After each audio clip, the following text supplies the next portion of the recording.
All right, like we might actually be live. I think. I mean, I hope. Like now? Yeah. Whoa. Is this happening? Is this happening? We're live. I mean, we can go like. Let's see. How do you know? Well, I don't know. Let's see. We're live. Nice.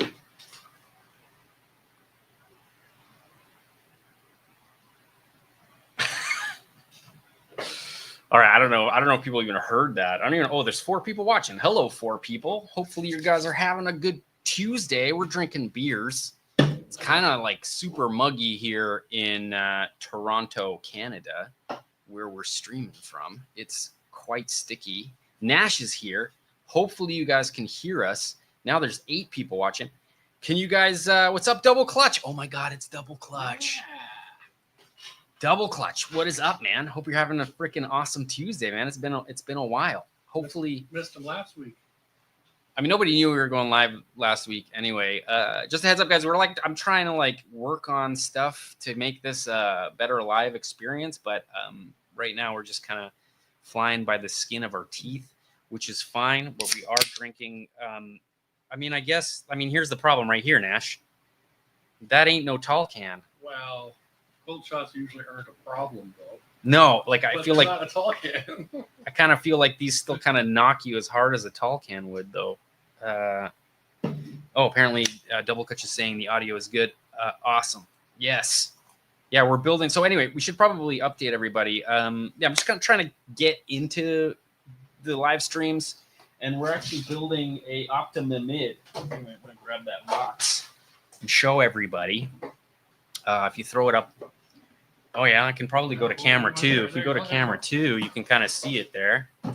See? Flip it around. Yeah, that thing, I mean, it looks pretty freaking ill, man. I love this kit, man. I don't know what it is about it. It's just, there's just some serious nostalgia there that just nothing scratches that itch, quite like a vintage Kyosho re-release. I don't know if you guys agree with that. Nash, you used to have one of these things back in the day, right? Yeah, fantastic. Love it. Wish I never got rid of it. Right? It's pretty. I might even get another one. Pretty wicked. Let's see. D12 RC Garage. What's good, sir? Shit, I didn't know this was alive. Dude, you wrote me on Facebook group today. You rock, brother. You're doing always classic, man. Love your energy and vibes. Yes. D12, man. Appreciate that. I can't even remember. I wrote me on Facebook group. Can't remember what I did, but I'm sure whatever you're building is sick, because usually I'm just like, anybody that's building some really cool stuff, I'm just like, I love this. Let's see here. Double Clutch is saying cool buggy. Dude, I'm working on your I don't know if anybody knows, but Double Clutch has been building some really cool pre-runner trucks, and I've been kind of working on one on and off with the RS 200 project, and it is looking pretty ill. We might just got the shit. Yeah, we might actually. I mean, we could show everybody right now, but then I feel like Nash is never gonna get anything done on this kit. It's hanging on my bookshelf there on the right. Yeah, no, you missed it. You already passed it. It's on the side. Yeah, just lift it up; it'll come right off. Boo. Anyway, this is kind of a secret project that nobody knows about, and I mean, they're all kind of secret projects because it's kind of hard to get shit done, unfortunately. Let me just quickly go to camera 2 to show you dudes what is up, because it is freaking fire. Like, look at this thing. Like, how awesome is that? Oh, I asked about windshields. Yes, buddy. You're making 3D printed trucks, and like, look what I'm dealing with here. I'm looking for a windshield for this thing, and so I'm just like curious of like what you're doing for windshields, because you're saying like Lexan sheet, and I'm thinking like, what do we do? Do we like, print a 3D printed buck of the windshield's curvature, and then heat up a sheet of Lexan just enough to just sort of lay it down, and then not use the fingertips, but like maybe gloves or something, so you don't leave fingerprints, just to create that sort of like curvature? Because like a flat piece of Lexan is just not like, I mean, for this body, I don't know about your bodies, but for this particular body, it's quite hard to like get it just right. Anyway, this is really cool. So this is like a dual I-beam setup. It's based on a axial SCX10 chassis, but it's using Double Clutch Productions chassis rails. And they are like specific to pre-runners. Nash, I'm going to cut to you. Can you show just like the profile, like flip it on its side? Yeah. So you can kind of see those chassis rails, and you can kind of see where the shocks mount, which is super cool because like obviously, you know, on an SCX10 chassis, you get these weird mounting points or whatever. And yeah, totally. Double Clutch is saying whoop for scissors. Anyway, I'm gonna eventually release this kit. Oh yeah, right. Nash, I didn't screw those in and they pop off probably more than they should because oh nice, great. Yeah, there's a whole bunch of stuff. We're gonna get more into this project a little bit later this year. This year, like in a few months or so, or in a month or so, because I'm like trying to figure out the chassis right now. The thing about the chassis, that's crazy travel. Yeah, crazy travel. But the whole idea, and Double Clutch and I were talking about this because a lot of people build these freaking things, but then they don't realize what makes a pre-runner, and that is weight. The weight bias, all right? The weight needs to be over the back axle, right? The whole thing is to make the front as light as absolutely possible. And I keep seeing people build these things and they put so much weight in the center that it just will never float over sand. And like the idea is to make this thing just kind of dance on the sand, right? Like that's the whole idea. It's just this like, bah, bah, bah. Nash, if you push down on the rear tires, can you get it to wheelie? Just like push down. Yeah, see? So that's the whole idea, is to make sure that all of that weight is in the back. So the battery's going to the back. The motor is going to be as far back as possible. Front wheels are just floating. And even the servo, I'm even moving the servo as far back as possible to sort of get that kind of weight transfer possible. It's like such a cool build. The cage, hold on, I'm going to go back to that above shot. Nash, look at the rear cage there. That's fully 3D printed on the Bamboo H2D. So I've been playing around with certain engineering materials with this new printer because the printer is basically an oven. So I can print like ABS, I can print polycarbonate, I can print like, you know, engineering style materials. And I feel like that's going to be key for these kinds of projects, right? Just get some is super. The body the same material as you're doing the roll cage in? Well, no, I mean the body I'm just going to keep PETG. I think just I don't know. You know what? To be honest, like I was even having an idea of like of making a buck for the front and making it out of like tin can aluminum. You know, like thin aluminum, because it would be cool if like, you know, every time you go out, it just sort of shreds into like, you know, it just like crumbles, smashes and does whatever. I'm like, yeah, I like it. Yeah, Double Clutch is like glad to see you embracing the functional side of pre-runners for sure.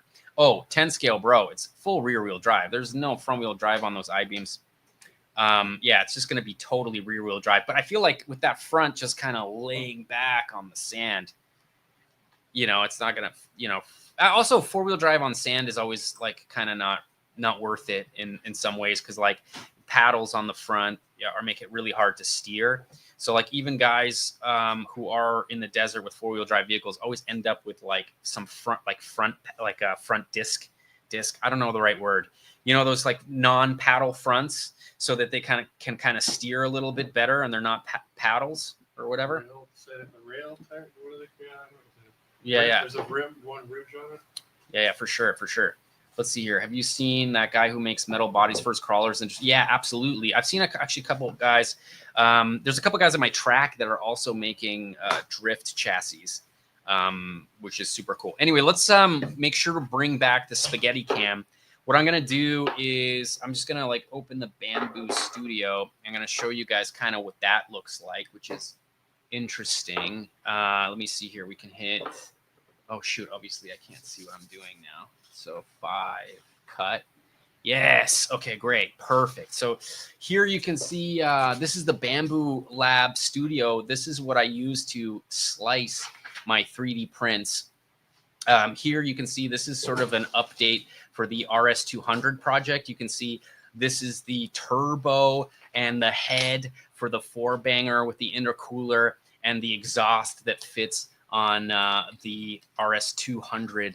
Jake, man, thank you so much for the super chat. I really appreciate it. Nice.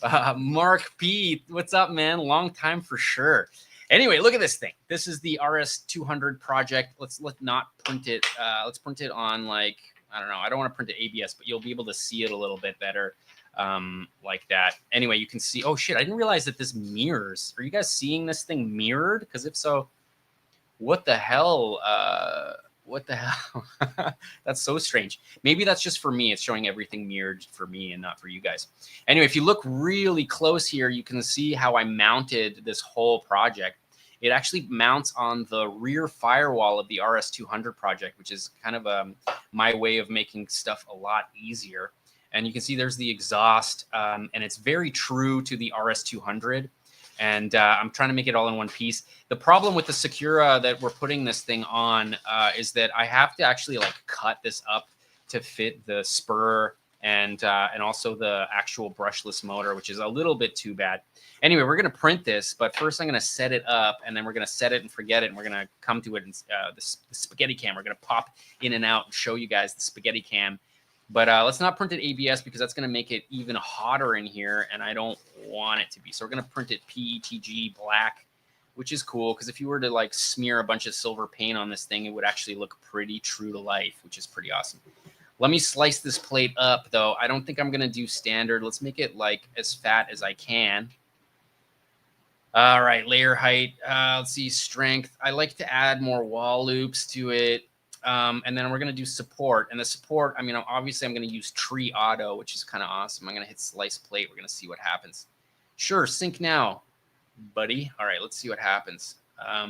This is going to end up like creating all these like tree supports. I have a funny feeling that we're not going to see this complete. Oh yeah, 3 hours, 34 minutes to finish this print, but we'll get pretty far printing it. I'm just going to hit, I'm going to hit print plate. And you'll see what happens. So this is how easy it is when you have a Bamboo Lab printer. You can see I really didn't do much. I just added more loops around the perimeter, and I added supports. And I'm going to leave everything as auto. I'm going to hit send, and then we're going to just let it go. Okay, I'm going to cut back to here for a quick sec. And I'm going to, oh gosh, I realized that my switcher now is too far away from me, and I like have to dip out to hit it.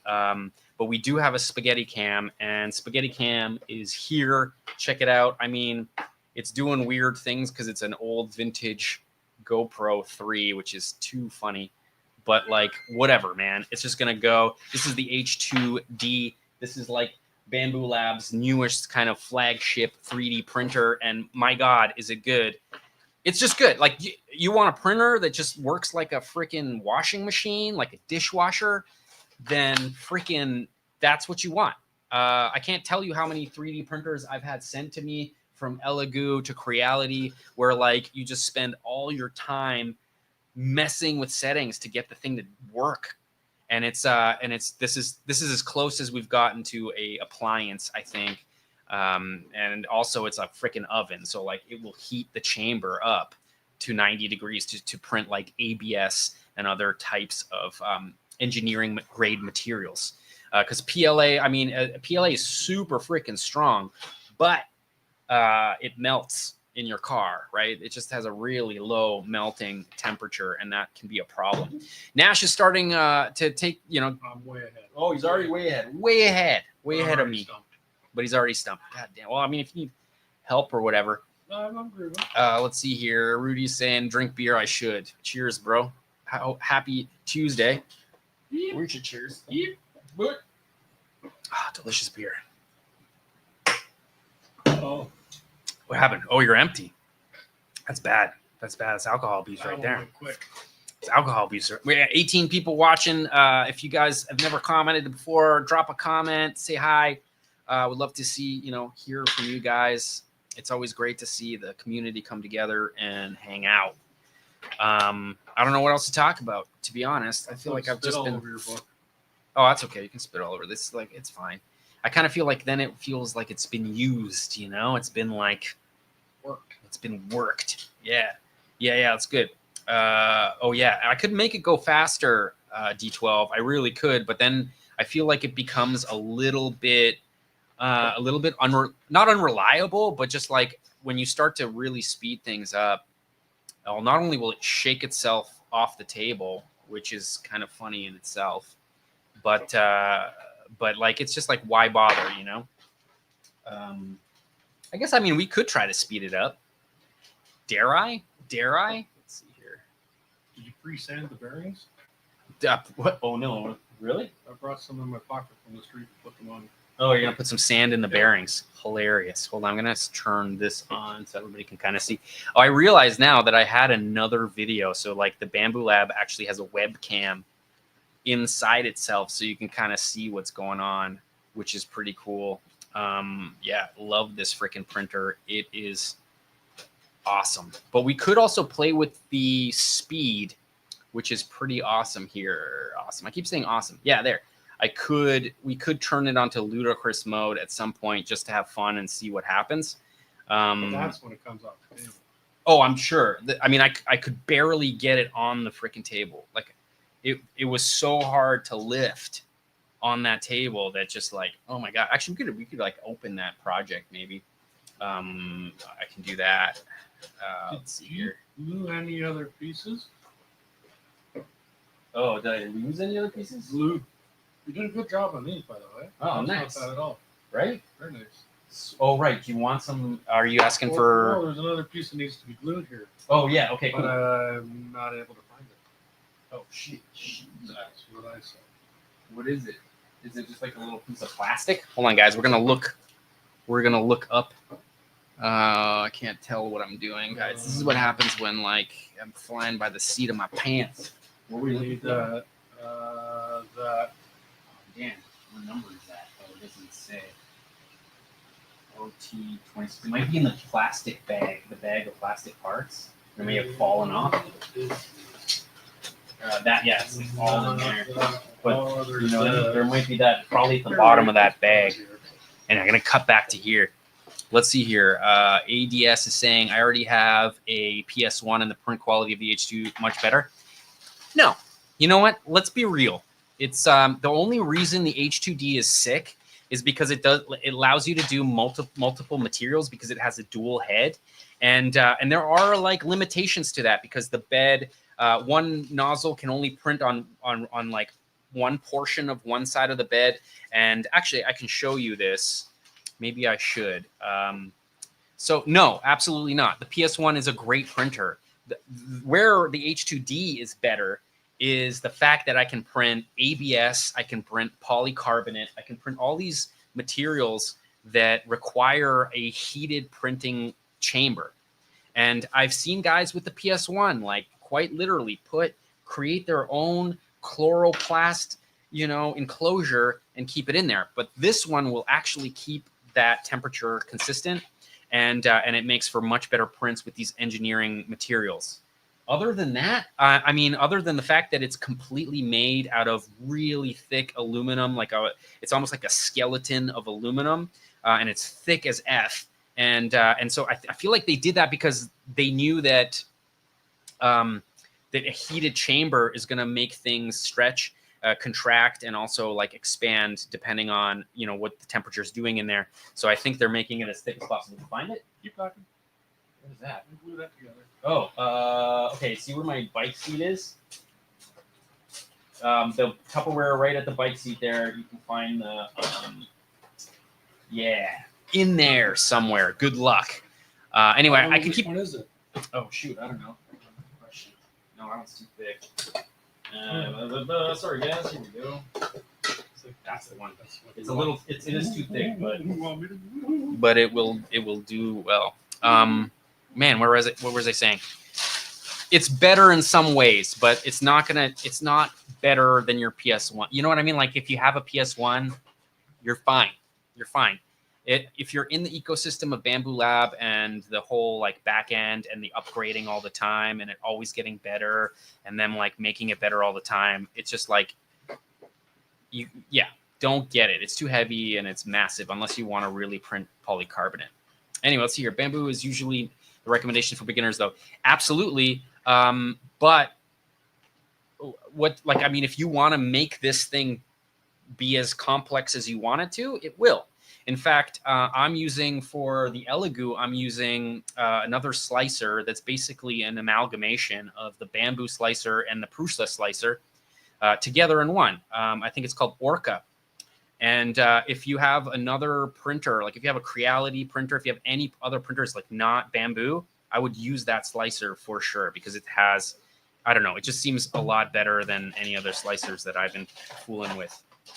Anyway, RWB update. Yeah, I should probably get to that. I mean, it's sitting over there. It's just tough, man, because it's like, it's so big. Like the paint, just to paint that body is going to cost $400. Like it's just going to be crazy. I'll get to it. I will for sure. But you know, sometimes, like I said in the last stream, you know, what was that? What was that Ferris Bueller's Day Off quote? Life is like a box of chocolates. Oh, there you go. That's the one. You know, life gets in the way a lot of the time. Let's be real. This is like hard to maintain a YouTube channel that's so niche, where like even the advertisers don't want to pay well. Like it's just not. It has to be fun, right? Like this has to be fun, and sometimes I just want to ride my mountain bike. You know what I'm saying? Cool new materials. Some cool new materials, dude. My God. Okay, we're gonna turn it on to camera 3 for a second, and I'm gonna grab the PT. Ready for that or not? PTU. No, not yet. Where's that? All right, here we go. Ugh. Check this out. So this is TPU. This is the most flexible TPU that you can get. This is A85 TPU. What's cool about, look, it's like you can see the layer lines, but this is like a Rubbermaid container. And we're using this on our jet boats. This is actually a video that's going to be coming out at some point. Oh my God, am I going to get it out? I don't know. We'll see. No, we will for sure. Oh no, what did you do? I'm so scared of this glue. Yeah, put it on something. It's gonna go everywhere. Yeah, probably. You got like 5 minutes before it cures. Anyway, check this out. So this is a Tupperware container basically that we printed, and like it is completely airtight for the boat. And look, it just peels like a Rubbermaid container. Like how sick is that? Anyway, yeah, there are some really cool new materials in 3D printing, including like carbon fiber infused materials as well. Yeah, let's see here. Painting the big scale bodies is spending. Dude, it's so spendy. Like, oh my God, I can't even. Orca's the go-to slicer. 13 eyes, I agree. It is.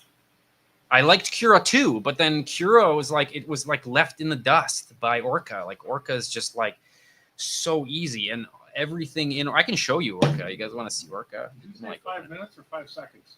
I mean, it should be hopefully longer than 5 seconds, but it's about 5 seconds. It might be about 5 seconds. I'm gonna Smells open. good. Oh yeah, take a big whiff of that. Take a big whiff. I'm gonna like whip up Orca. We're gonna see if we can. I can show you guys Orca real quick. I use Orca with the Elegoo printer that I have, and the reason I use Elegoo printer is because it has massive vertical print space, which is super cool. I'm gonna skip this version. We'll just hit prepare, and we'll just look at how freaking. Oh shoot! What did I do?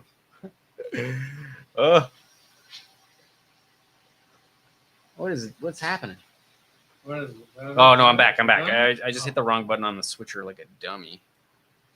Let's see, 5 cut. Yeah. Okay. Cool. So this is Orca, right? And Orca is almost identical to the Bamboo Lab slicer. Look, I'm gonna go to prepare. So this is what the bamboo slicer looks like. Here you can see where the left nozzle area only and the right nozzle area only is for the H2D. So that is like one of the negatives of the H2D, but it can be a positive. But look at the Orca. It's pretty much exactly the same. Like you've got all of the same options, you know? It's like almost identical to the Bamboo Lab one. Which I think what happened was there was a moment there when Bamboo Lab open sourced their backend, and it was like for a month or two. I can't even remember. Everybody was upset when they went back to sort of closed system, but I think everything just ended up kind of the same, which is. Check that out. That's a fine piece of Wait, let me go to your camera. Let's see. Oh God, where am I? 2. Yes, you can bring it right up to the lens. It should. Oh yeah, don't kill your neck. Yeah, it should autofocus. There you go. Yeah, man, that's freaking Kyosho, man. Yeah. Kyosho. It's like it's actual metal, not Canadian. I swear to God, man, Kyosho makes some of the coolest. Like, it's just the quality of the kits are just like another level. But this is a vintage kit, so it's got its like weirdness. Rudy, Nash is building the Optima Mid. It's like a sweet ass Optima Mid 60th anniversary. Rudy, Like, I'm coming. oh, he's gonna show you. There you go. Oh, it's so awesome. It's so freaking awesome. Let me see here. 33 eyes. Bamboo had open sourced their slicer since it's a fork of Prusa's open. Yeah, absolutely. Personally, I don't like Bamboo's business practices. Yeah, we could nitpick any company that's trying to make tons of money. We can. Yeah, I don't know. It works, and it works better than anything else I've ever had. So I'm just gonna keep rocking the stuff that works. But yeah, I don't know. I remember reading about all that stuff, and I don't know, man. I'm cool with it not being open source. I'm cool with them closing it down because the reliability of these machines far surpasses anything else I've ever worked with. So, look deep enough in capitalism. Anybody who's working under capitalism, and you're gonna have unethical work practices for sure, man. Like, for sure. Anyway, let's see here. Yeah, so this thing's pretty sweet. I've got what's cool about it actually is that. Oh, I'm gonna move this thing. Yeah, okay. Is I got a gold freaking motor from Kyosho, which is super sweet, and then I also got a Reefs Raw 500 that's also copper color, so it's like a goldish color. So everything on this truck or on this build is gonna have this like gold action. So awesome. Tense moment here. Oh no. What happened? Oh. It's about to happen. Right. Hold on, let me get to your camera. 2. Oh, I think I got it. But as soon as I look at it, it's gonna hit me right in the nose. Yeah, it's probably gonna nail you. You got it. I got it. Oh, amazing. Oh god, I keep going back to the spaghetti cam. Spaghetti cam's in a weird spot. Yeah, that was dicey. Spaghetti cam's in the wrong What's it called? spot. Snap ring? Snap ring, yeah. Snap ring? Snap ring. Oh, show.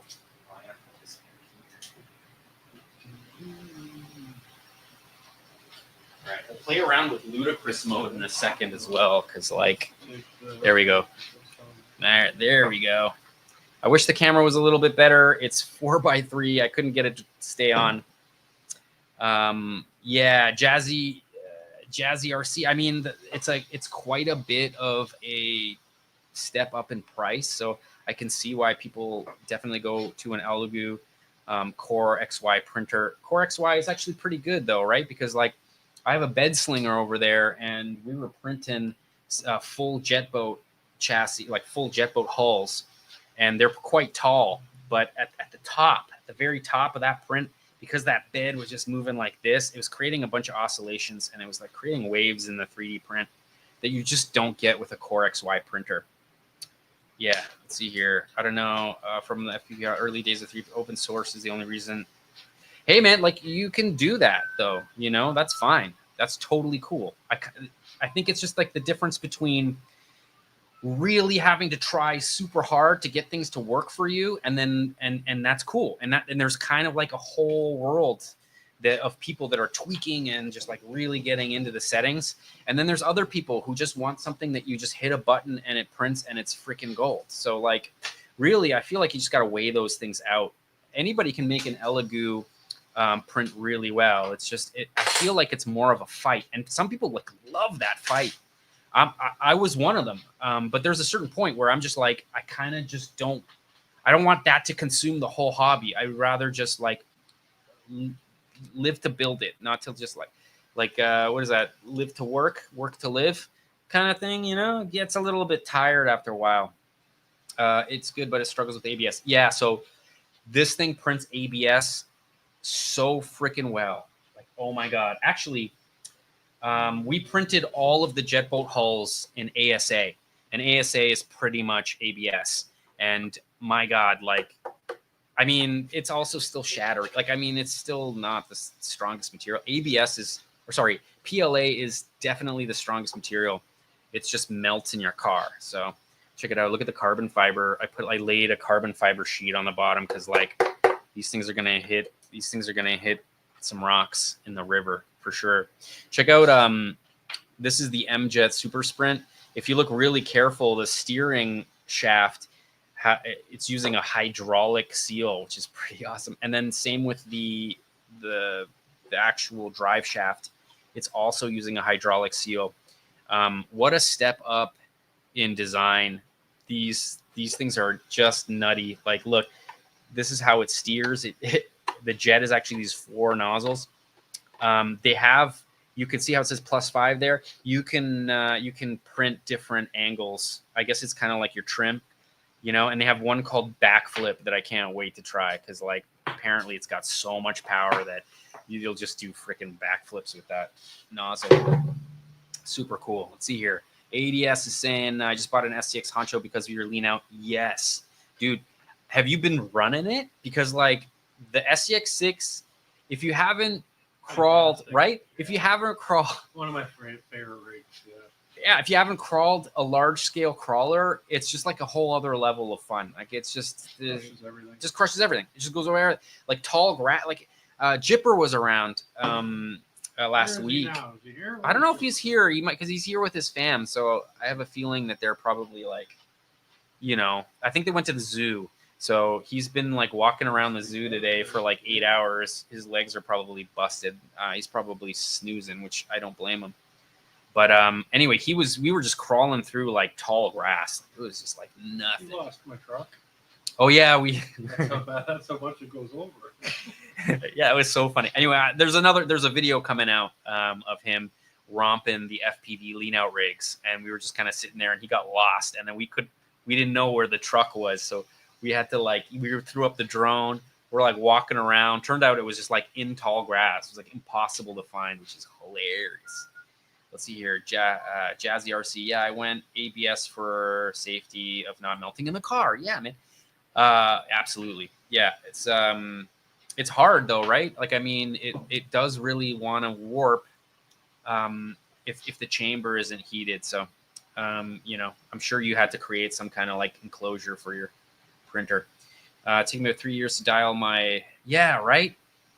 I'm telling you. I mean, I've been there. I've been making the Elegoo one work.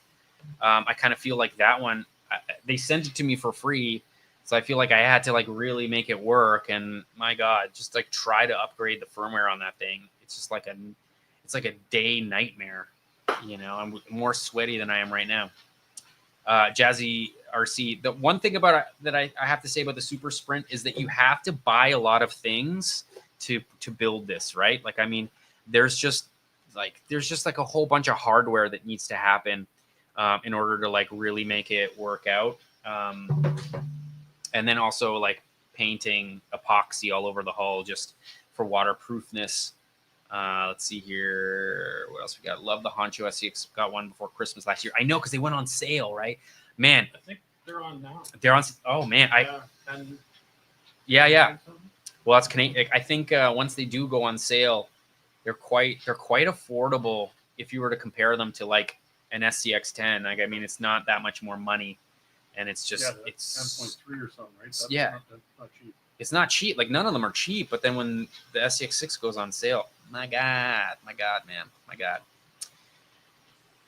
Right? Okay. It's great. It's not, you know, I recommend it. There's guys on the Facebook group that sell the whole hardware kit. So I would check on there. I'm sure you can find just like a whole kit that'll like, it'll work out. Yeah. Oh, D12 man, have a great night, man. Happy Tuesday. It's almost halfway through the week, brother. Yes, okay. I should drink more beer. I'm just like talking my face off like a dummy.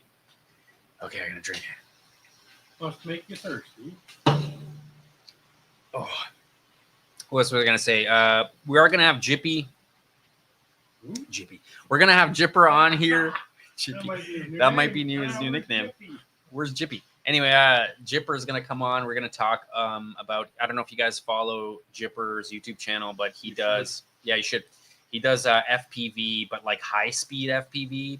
So we're gonna end up talking a lot about just sort of like gimbal stabilized FPV, as well as sort of the benefits of analog over HD, which is kind of super interesting. That like, even with all this technology, that we are still reverting back to technology that was invented the turn of the last century, right? Like NTSC video signal is such a simple process of broadcasting, and that there's so little latency, so there's so little delay, that some people that do FPV, high speed FPV, are much more like use the analog much more than they use the digital. I mean, things are catching up, but I mean, even if you watch Mr. Steele, he talks about it a lot, I think, as well, which is interesting. Ooh, we're down to 13 people.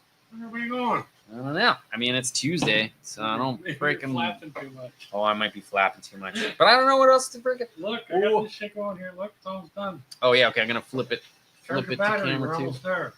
Yeah. Oh, sweet, dude. That looks great. Yeah.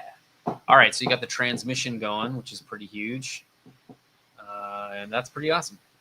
Thanks for doing it. You're on step 4, step 5? I'm about to turn the page. Oh no way! So you're step 5.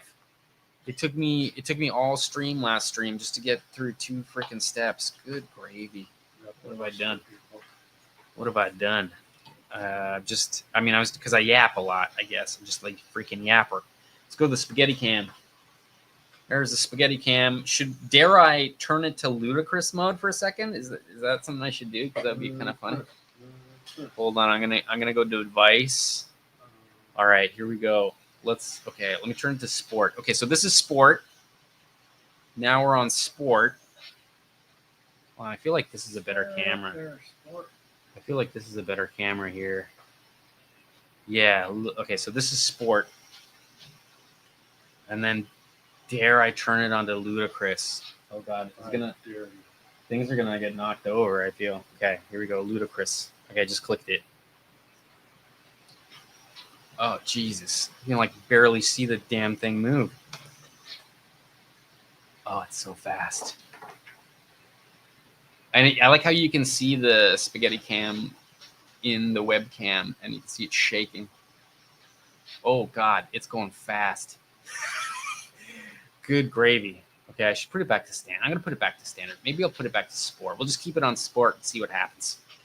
The thing is so heavy.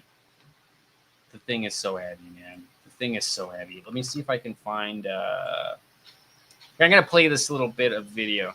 Let's see what happens. Computer is 5.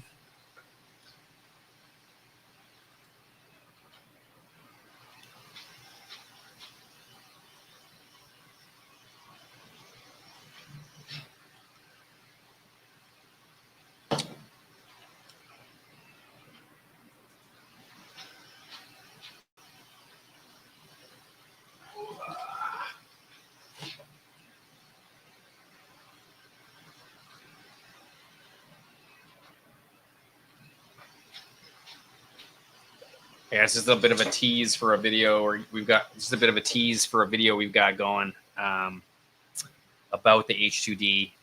Let's see here. Jazzy's asking how quiet it is on sport. I mean, quiet enough to sleep beside it. Like even on ludicrous, it's quiet. It's the quietest printer I have on any speed. It doesn't. It's so good, and I have a feeling it's because of the PID algorithm. So this is like one of the only 3D printers I've ever had experience with where it tunes itself based on a PID algorithm. So it's like predictive algorithms. So it actually kind of hones itself, and it kind of slows itself down and stops vibrations, which is pretty nuts. It's just quiet. It's running right now. You'd hear it right. Like, I mean, my fans blowing air in from the window are louder than the 3D printer. What? Yeah, right. It's super quiet. My Prusa printer, I couldn't run it. My girlfriend would get mad. Like I couldn't run it ever. And then even the X1 Carbon is quite loud. Yeah. Ooh, I don't know. ABS. I don't know. I think I might go vintage with the Kyosho Optima batteries. They do sell these lipos that look like 7.4 nickel metal hydride packs. You know, like or nickel cadmium even packs or whatever. I don't know. I haven't bought batteries yet for this thing. I guess only the two. Even if you went lipo, only two still. Yeah, 7.4. Like two solid. I'm not gonna make this thing go fast. This is scale performance is what I'm gonna say. Scale RC performance, like or vintage performance, as they say. You know. Yeah, that was pretty fast, man. Right, jazzy, man. I'm telling you, it's crazy how quiet this thing is. Just nutty. I mean, it's on sport mode right now. Doesn't mean we're slow. Doesn't mean we're slow. No. I want to see if this works and see what happens. Oh no, it didn't work. Damn it. I'm like trying my best to like figure out. That didn't work. Oh, okay. All right, so I have a bunch of presets, but they don't. Yeah, that's what happens when you leave the presets for a long time. It just doesn't work with any of my inputs, which is pretty nutty. 13 people watching. Hope you guys are having a good Tuesday. We're hanging out building stuff. Nash is building stuff. I'm just yapping my face. Yeah, totally. Well, this is from 86, this kit. This is a re-release of an 80s kit. So, but I mean, still, what a terrible battery, just generation of batteries, no? Like, I mean, the voltage sag on those things are just like consistent. Like you only get peak speed for maybe a minute, and then it just slowly starts, not slowly, just starts to dip right away. NiCads, man, some people don't really even know how good we have it with lipos. Lipos are like consistent until they just like drop, right? Well, you know, we've been ripping the Groms, the Arma Groms for months now, and my God, like just the speed of those things until it dies. It's like fast until it's not, which is pretty crazy. Oh, Wednesday. Oh, I'm Jazzy. I'm assuming you are from Australia, because it's already Wednesday for him. Oh, I guess it could be Europe, or right, or Japan or something. What's my current drift chassis? My current drift chassis, actually, Rudy, it's kind of funny because like it's not what you would think.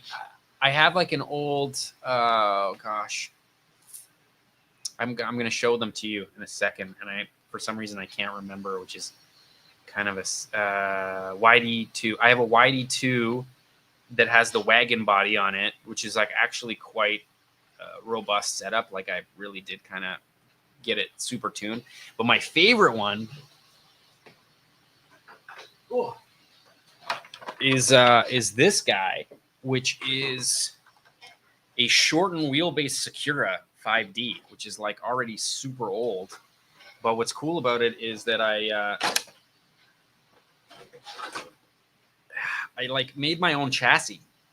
So you can see the wheelbase is actually adjustable, and this is as small as I could make it, because the Audi Quattro is actually kind of really a funky car, right? Like it has such a narrow wheelbase.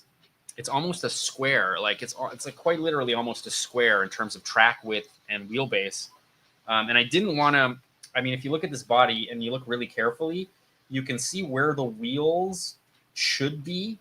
You can kind of see on the back there. You can see that like groove that's cut in there, and that's where like the wheels should be for a regular 10 scale size. I can't remember 380. I can't remember the actual millimeters or whatever. And you can see how much shorter I built the chassis. Believe it or not, the cage actually makes the thing more rigid. You know, I don't know where the motor. Actually, I know where the motor went. The motor went to the RS200 project. So you can see I haven't run these in a while, which I kind of feel bad about. I really should go drifting some more, but what a sweet little custom drifter. I don't know. I really like just sort of like messing with stuff completely and like kind of going like super rogue with my builds. And this is kind of like one of them. If you see that little red arm there is for FPV head track drifting. We've been playing around with head tracking while drifting. It takes some getting used to. I don't think I've run it enough to like really get used to. And there's no feeling of inertia. So the problem with that is that like, yeah, you just like, what do? You just like drift into stuff because you're like not looking. You can't tell where the front wheel is once you look away from the front wheel. Like you can't feel the inertia. And it does really little weird stuff. Jersey style, man. Thanks a lot, buddy. Let's see here. Oh yeah, Rudy's saying I liked MH packs. They lived forever, and you didn't have to worry about a forgotten one burning your house down. Very true, very true. But I don't know. I kind of feel like if you got one now, you'd be like, "What the hell is this?" I don't know. I could show you the other one too. Hold on, let me put this back. I love these like magnetic mounts. They're pretty sweet. There, that's pretty good. Okay, I'm gonna hang this back up. Oh, they all hang on my wall. Should I even take this off the wall? Oh yeah. All right, then there's this guy. So this is my other. Stay hard, guys. Stay hard. This is the other M3 wagon that I kind of like. I can't remember the kit builder that like made a very similar E30 Dirty 30 wagon build, but this was kind of modeled after him. It does have these like really cool. Oh God, I can't remember what they're called, but these like really cool body clips that function really similar to like real life ones, and then the back is just magnets. Anyway, this is my YD2 chassis here. YD3? It might be YD3. I don't know. It's a real bastardized kit because it's got a whole bunch of weird stuff. It's got active rear toe. That's what it's called. And then let's see here. It's got the BLRS ESC, which is super awesome because of the turbo and boost and stuff. And then it's using the Yokomo V4 gyro, as well as our very own Nezo's OMG. Oh, maybe, yeah, Bad Shop Nezo servo, which is also super fast. It's ready to go. I was in Denver not last year, and we really spent some time tuning this thing, and it just drives. It drives so freaking well. Like drives itself, which you know if the setup's right, if it starts to kind of just like do its own thing. You know what I mean? Pretty great. Oh no, they're not ABC Hobby, dude. I can't remember what they're called. They're not ABC Hobby. Unless ABC Hobby bought them or they own Overdose. The magnet mounts are actually from Secura 5D. You can actually find Secura actually sells the magnets with the cups. The cups are self-registering cups. Oh my god! You know what that was? What was that? Well, because I got the printer on ludicrous mode, or not ludicrous, sport mode. Something must have fallen off. Oh. Yeah. Oops. Anyway, look, you can see they're like cups. You see they're you can find them. RC Mart sells them for sure, and they're cups, so like they self-register. You know, they just like fall into the magnet. They're very good. I recommend them over anything. Like I threw it in and it just kind of sat there. He's just gonna keep chucking names. Yeah, for sure. I don't know what else. I'm gonna drink more beer. Is what I'm gonna do. Let's look at the spaghetti cam for a second. Yeah, it's like a weird thing. It keeps like jumping around. It's so weird. Whatever. That's the spaghetti cam. You can see how far it's already come. All right, just freaking, just, just spewing out that spaghetti. Nash, how's it going? Hello. Let's see what you're doing. Almost got the rear end together. No way. Way. Pretty awesome. Any grease? Almost forgot the grease. Grease. We had to put so much grease in our UDRs. Was it dry, Nash? Nah, not dry. But like the center transmission, a little bit, yeah. yeah, right. Like that's the problem with the front. The front diff was fine. Oh, nice. So it had like a bunch of stuff. I haven't got to the back diff yet. I bet you that's dry. A lot of guys on the UDR, they like fill that whole rear axle with grease. I bought one in anticipation that it's going to explode. I don't know if you guys know anything about UDRs. It's pretty much the only Traxxas I'll ever buy is the UDR, because it's like every piece on the UDR is its own piece. It's not like they took like 8 kits from eight years ago and decided to make freaking model out of it and then just kind of whore it out for years. I get a TRX. TRX4. Oh yeah, really? Oh right, the crawler. Yeah. I mean, they have like really nice bodies. I feel like they had the licensing on those bodies is really cool. Yeah, agreed. Okay. All right. There are exceptions. I don't know, just something about those things. No bueno. Cheers to beers, boys. Hope you're having a good Tuesday. Let me know what you guys are working on in the comments. We'll talk about it. I'm drinking beer. Need another one? Yeah, it's time. How about a sour key with that cold shot? Oh shit! Then I'm gonna be like, I'm chewing on it. No sour key, because I'm gonna be listening to me chewing on stuff. Yeah, no bueno. Oh shoot. Anyways, yeah. What else we got going? I'm actually really looking forward to those jet boats, Nash. Yep, me too.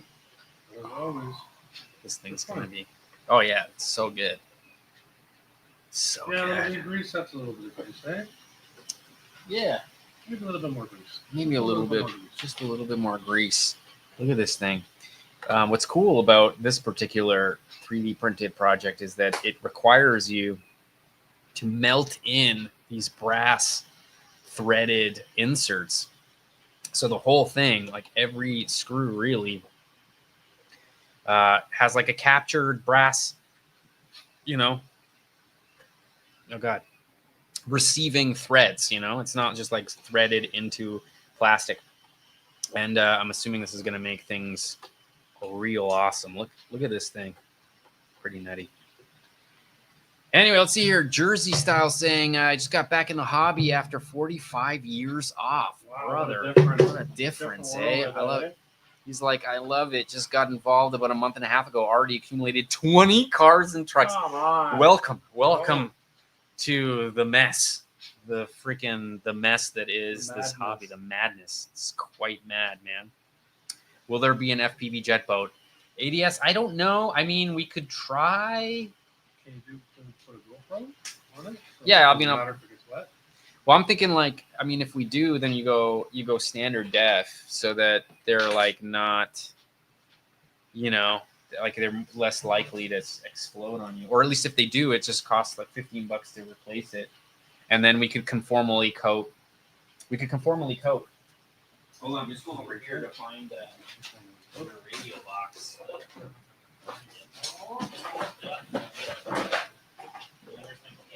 Sorry, guys. Okay, this is what I recommend. I don't know if you guys know about this stuff. Maybe you do. You probably do, because you guys are probably on this stuff way more than I am.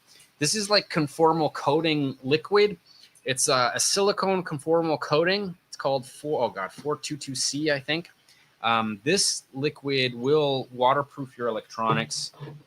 This is the radio box for the jet boat.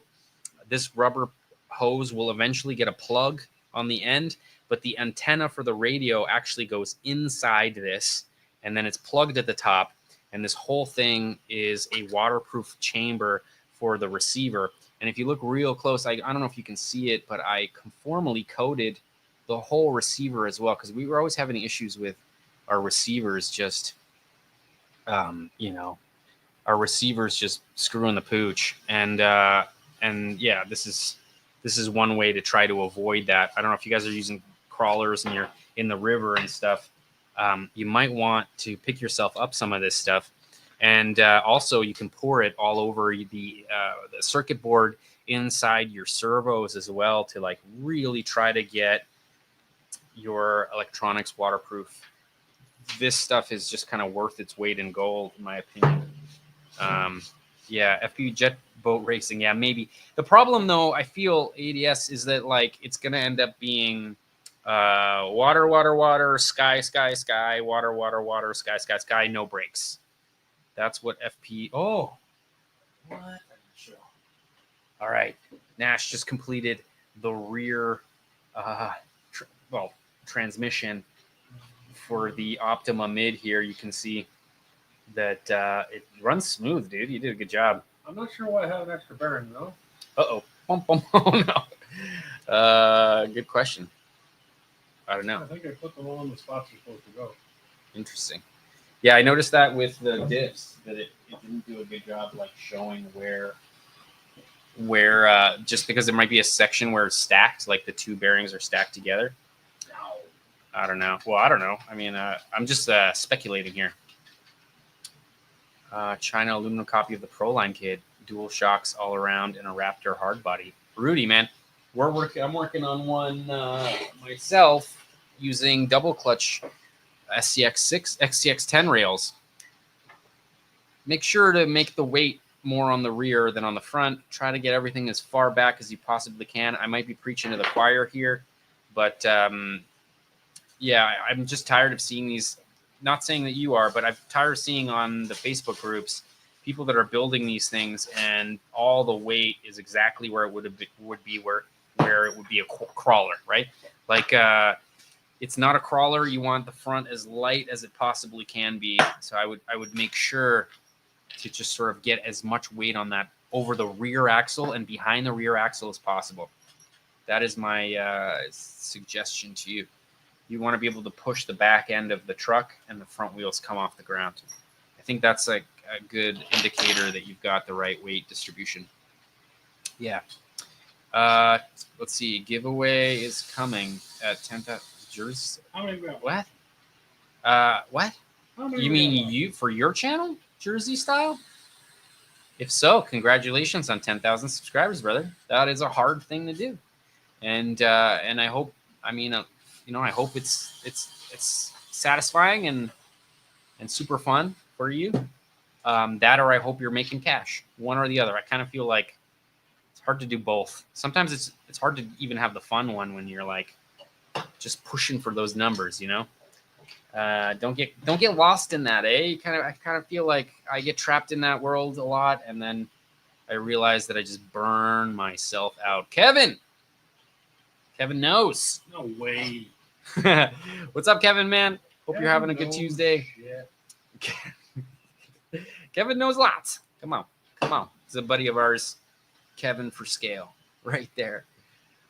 Yes, 15 people watching. Hope you guys are having a good Tuesday. Let's see here. I got 2 full aluminum wheels hung off the back. Nice. And the fuel cell, I'm going to check weights. Yeah, put the battery back there, man. Like, instead of adding more weight to it, just figure out how to get all the weight of the things that are necessary to make it run as far back as possible. Put your radio in the fuel cell. Put that battery underneath the fuel cell. Get things way far back. With my build, I actually even moved the steering servo further back with a giant steering rod to the front. I can't wait to show you guys that. It's going to be a lot of pretty good. Let's see here. Not making cash at all. Very little companies used to send me some e-bikes, but it's slowed down. Jersey, man, it's really hard. It's really hard, and I just want to mention that only because I do YouTube professionally outside of this channel at work, and so we've been just kind of really honing strategy. And I have to say that YouTube is out of the subscriber game. They are no longer pushing subscribership for your channel. They are promoting only discovery. So you need to make videos that are for new eyes all the time. because your subscribers are not going to get sent your videos, and if they do, it'll only be 500 of them. Seeing this over many channels that we have control over, and that we're kind of playing with the with stats and analytics. Anyway, I don't. Yeah, so make sure you're having fun and make those thumbnails as good as you can, make the titles as good as you can, and try to get as much retention as you can in your videos, and then they will do really well. Crazy though. No worries, man. Yeah, absolutely, man. Absolutely. Yeah. So just like prioritize the fun, because I feel like then the audience is gonna just like come right with that. Oh, he's saying his first car was a Hornet. I had a Hornet. I had a Hornet. Yep. My foray into hobby grade RC was the Traxxas, hilarious Traxxas Blue Eagle. It was a 10 scale short course truck. No, I don't know, 10 scale like truck, and man, that thing was a blast. What a good time. That was like in 1994 or something. Take look here, K-Popper. All right, I will. I can't see where that bearing goes. I don't know which ones you put in. Hold on, I'm gonna put it to the top camera. Put in all of them but this one. One back. Right, one on both sides. Ding ding. That's done. That's different. Yeah. There's only one there. Right, with the snap ring, fits perfect. Doesn't look like it's too off. What about in here? Yep, there's one on either side of the on either side of the diff. I mean, if it's smooth. One there. One there. Yeah, weird. One on this end of the. One on this end Do you of think the. I forgot to put one in the diff?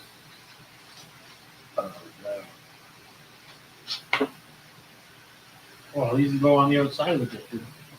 There's no bearings in the diff.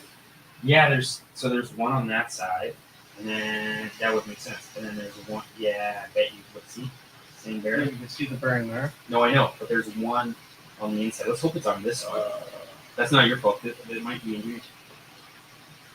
So you gotta take that apart. Well, I'll feel yours. Is it all weird? No.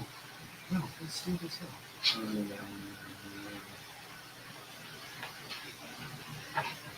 There's a bearing missing now. Yeah, because there's one that goes here, and it's like, see? And then it's hard. That's the size of the thoughts. So you got. Oh, these are. Yeah, that's the size. Okay. So, So right maybe there. this. No, and then okay, no. That's You're that right. size.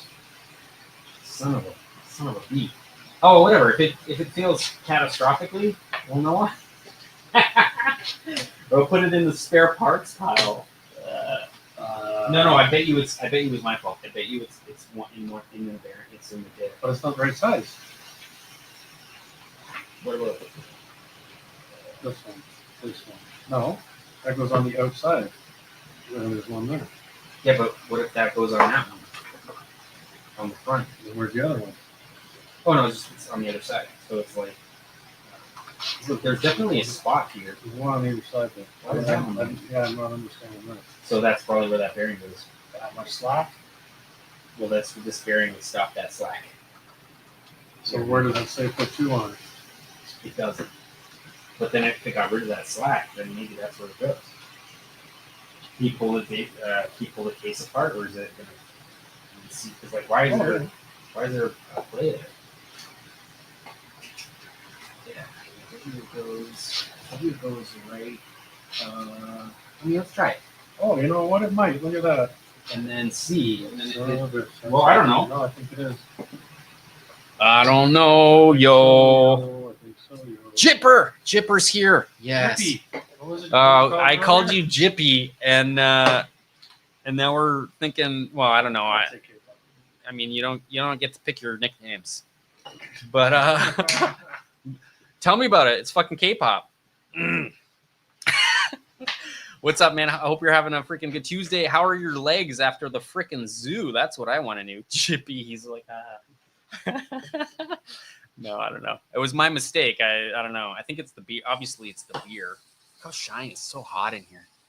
This is it just gets so hot in here. Plus, also there's like a 3D printer going, which we can check out the. Oh no, that's not it. There it is. Spaghetti cam. Some spaghetti can action happening.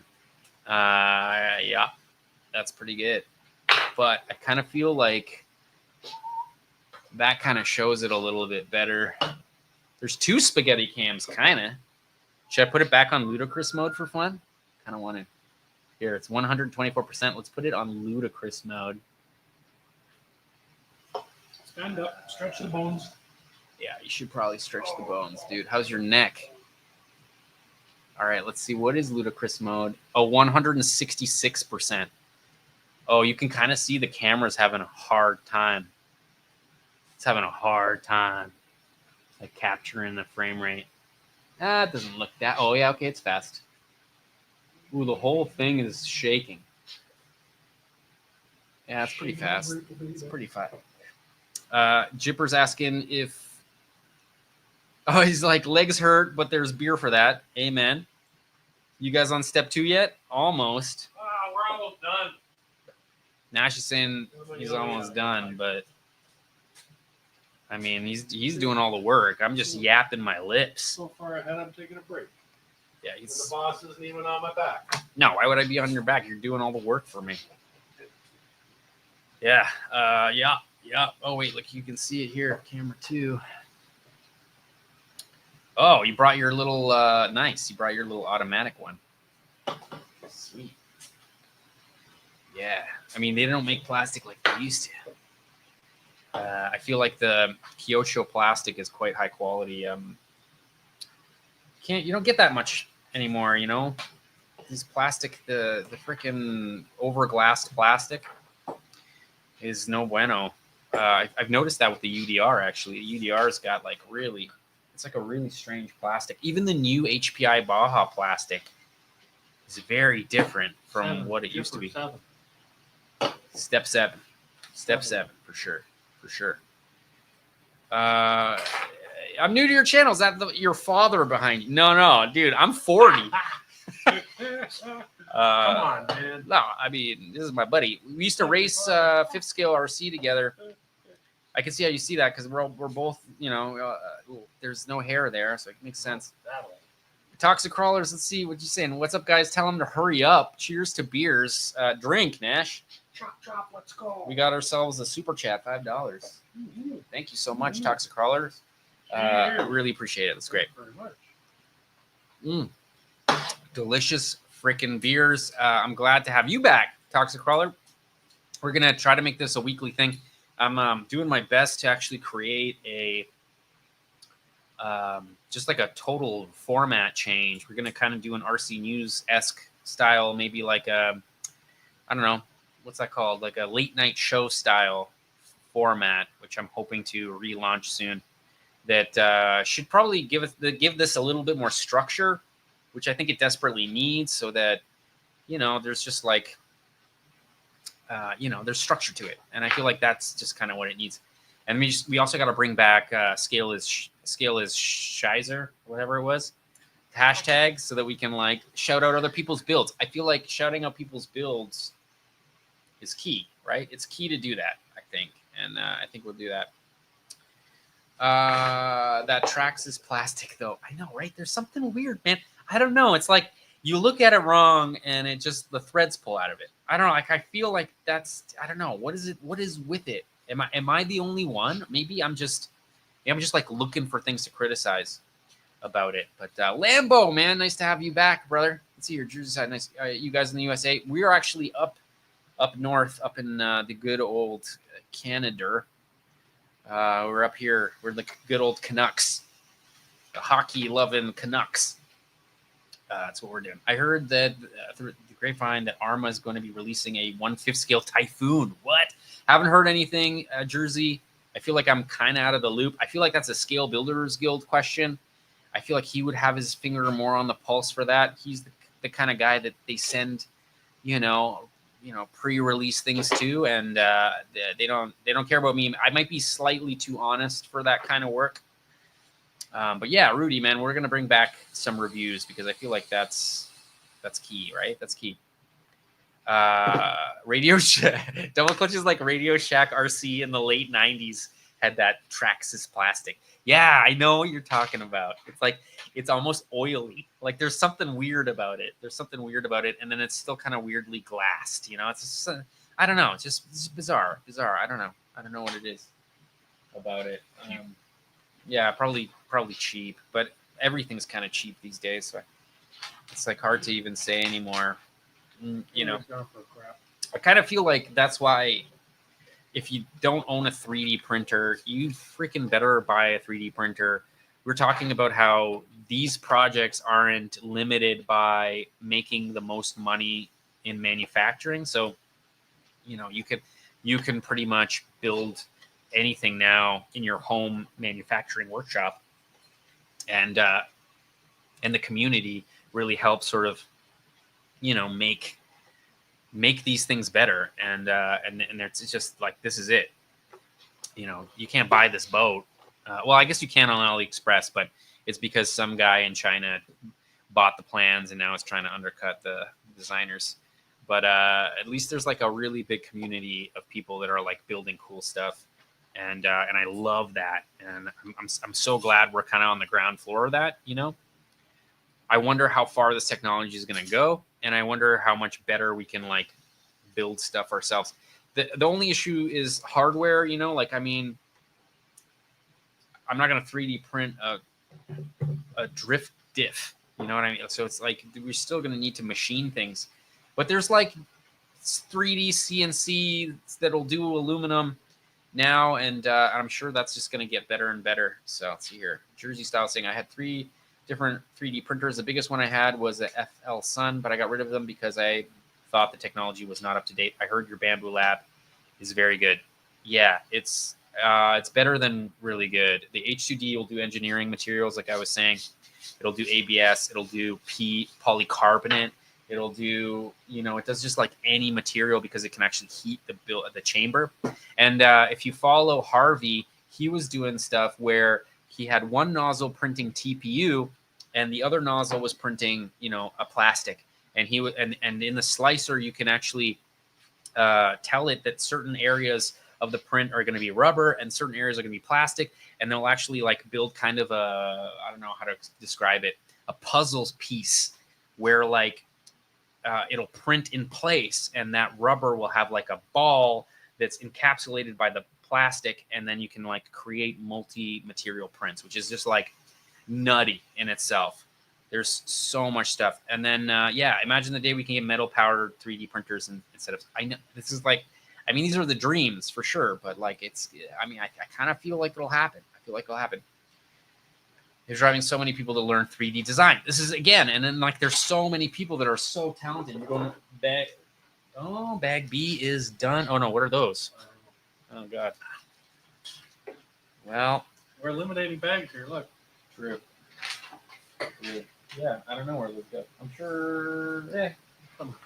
What can you do? What can you do? It's always supposed to be in the diff. That's what I'm going to say. Okay, it's in the diff, which I built. Let's go hang out with and do RC car stuff with. My friend is 100% against it. Come on, who the hell is 100% against RC? Maybe not into it, but why would be? Kid stuff because he thinks he's too old. He's just salty. Yeah, man. Well, I mean, you know, people Have fun being old. Have fun being old. Yeah, good job. I mean, all good. I mean, I kind of feel like this kind of informs how I think about everything, though, you know? Like, if I can build something like this, I'm going to be much more likely to do the brakes on my car, to, like, hear the sounds of my car breaking down. Like, you know what I mean? It just kind of informs an understanding of mechanical knowledge. And I feel like that's the kind of stuff we need to do. I mean, the world is kind of changing around us, and having these skills of just like understanding mechanics and mechanical knowledge is just, will put you in a better place. Like if you're driving down the highway and you hear a noise and it's, you know what I mean? Like it just informs your understanding of everything around you. And it gives you a clue. It gives you a clue, yeah. At least. And at least, you know, and it just sort of informs you a little bit, you know? It makes you less ignorant to the things that the mechanics of the world around you. That's the kind of the worst part, is like those people who take their RC cars to get fixed at the hobby shop. Like it's kind of feel like it's like the antithesis of what hobby is. No, That's like- a big word. the opposite of it. You know, it's scale engineering. Yeah, absolutely. It's just some people just don't get it, and they just never will, and it's fine. You know, that's fine. Is this it? Look, K-pop. Look. Oh shoot! Oh Is that yeah, it? that's totally it. Is it? Yeah. Right? That's got a little. Oh no, no, that's Yeah. not it. No, that's Look, not there's it. a little lip on it though. That's not it.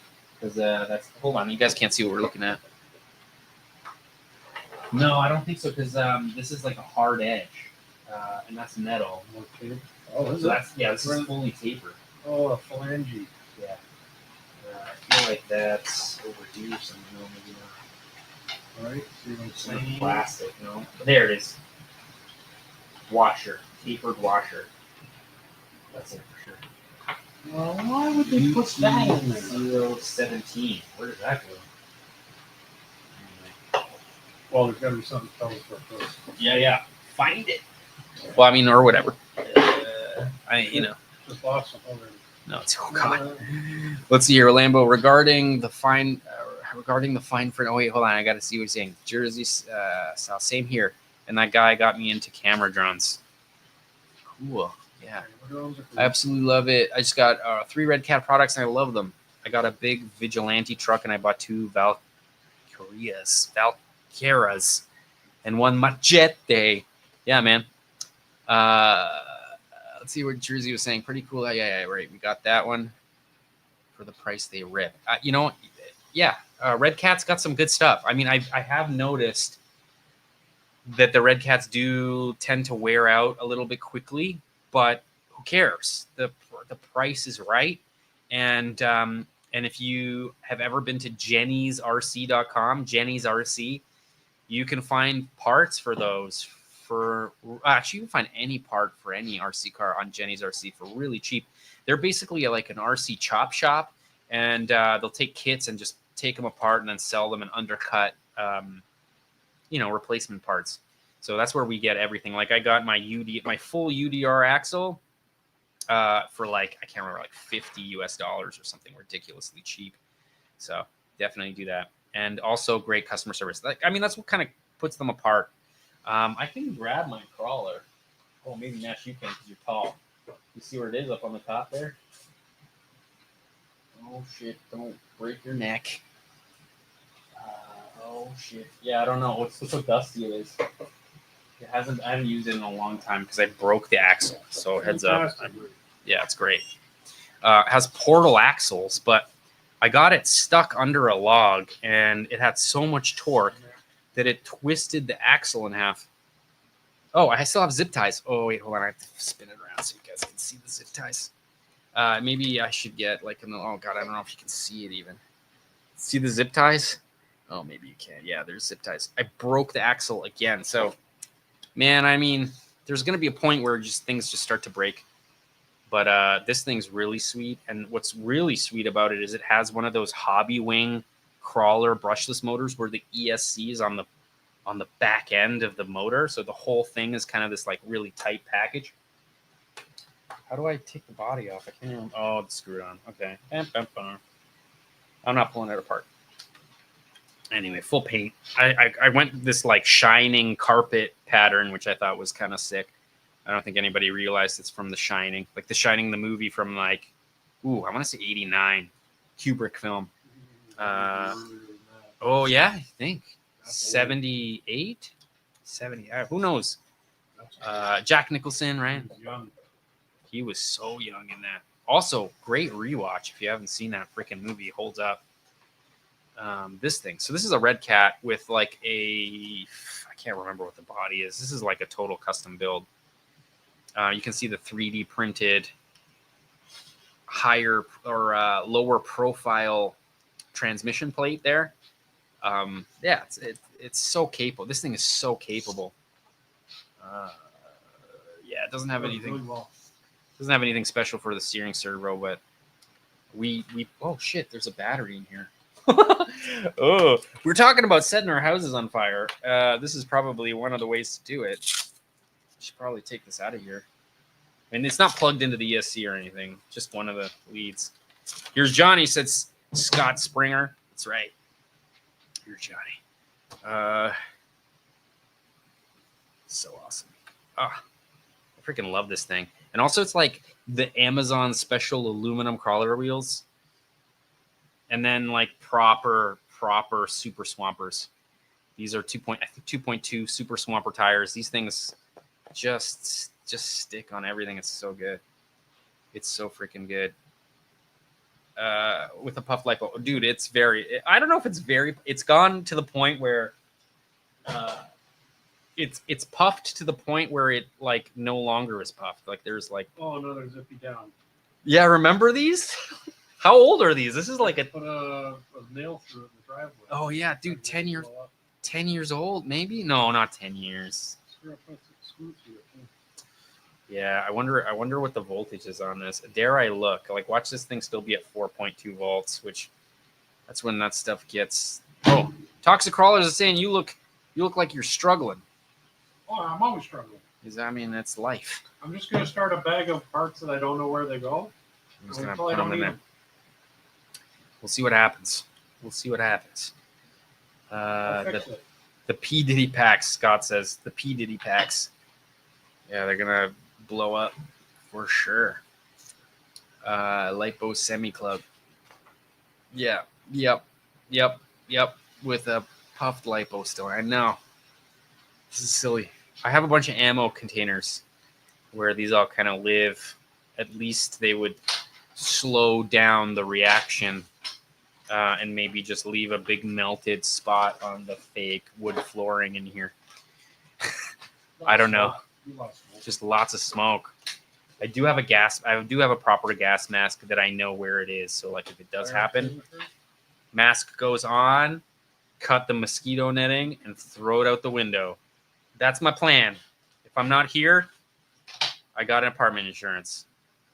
Did someone say Puff? Oh yeah, okay, that makes sense. Puff. Jeez Louise. Scott Springer's being clever. TJ, what's up, man? Hope you're having a good Tuesday. He freaking knows. Puff Daddy. Puffy Pack. I was thinking about his like sex parties for a second there. I was like, wait a minute. We're not talking about that. Okay, drinking beer. I have a camera over there. Oh, yep. Let's go. Ooh, bag C. We're almost on the D bag. TJ, man, we're having a good time. We're building a Optima mid, which is pretty sweet. Oh god, and we also have the spaghetti cam going, number 3, which is pretty cool. But I think there's a better shot on 5. And did I keep it? I kept it on Luda. Oh no, yeah, it's still on ludicrous mode, which is pretty nutty. I don't need another beer. I'm just gonna open this one. Let's see here. We're at. On ludicrous mode, it's only going to take another hour and 24 minutes to print, so it might actually make it before the end of the stream. But I don't know. Maybe I don't know how long we're going to do the stream. To be real, because I don't know. We got 19 people, so went down to 12 there for a second. Now we got 19. If anybody's on here who's never commented, let us know where you're from. Say hi. Yeah, I thought you would nail that one. I know. I feel like I should have nailed that one. It's true. What? No, I'm not K-pop dad. No, he's not. Yeah, I mean, yeah, no. K-pop dad is way cooler than me. I mean, he came from the 50s, so. Oh, 50s? Yeah, 50s. Holy moly. Jeez, they're getting old, man. The folks are getting old. God. Crab's on fire. Let's see here. Oh yeah, carbon fibre. Ooh, fancy pantsy. Oh, I guess you can't see.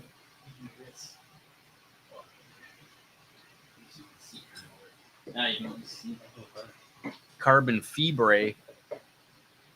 It should focus. It's not. Oh, there it goes. Nice. Yeah, carbon fiber parts, man. Kyosho knows how to make RC kits. Traxxas used to, Yeah, I don't but like they this stopped bag. in I the don't want to 90s. do this bag just like something. I don't mind. Oh yeah. Also, dude, if you want to chill, how far did you get? You don't have to keep going. We can just like put everything back and And let's see here. Making good Check the progress. scale of This is shit like tag. my Oh, I favorite. could. I don't think anybody's using the scale with shit tag anymore. I'm gonna quickly check it though. Instagram.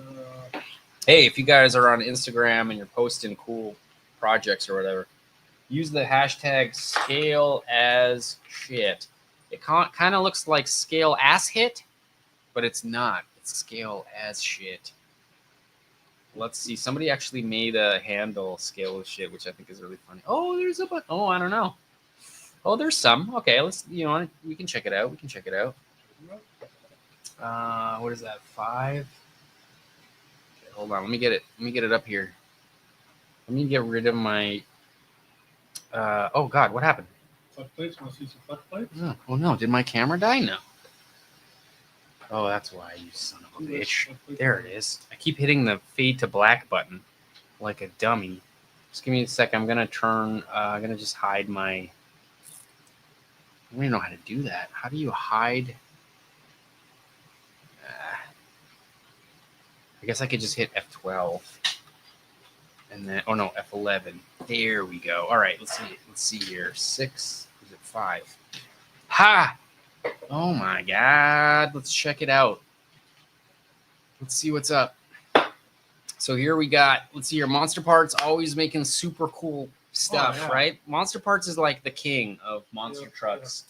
But not only monster trucks, he does like some really cool drifting stuff lately. He's been doing like a bunch of wheels, some resin printed wheels. But the cool thing about what he does with these trucks is he's using TPU. So remember that rubbery material that you can 3D print? So he's printing those out of this like rubber.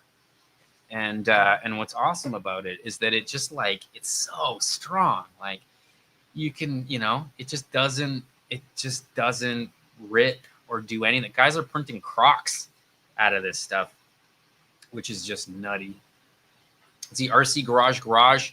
I hope he comes back, man, because he has like always the sickest builds. This is no exception.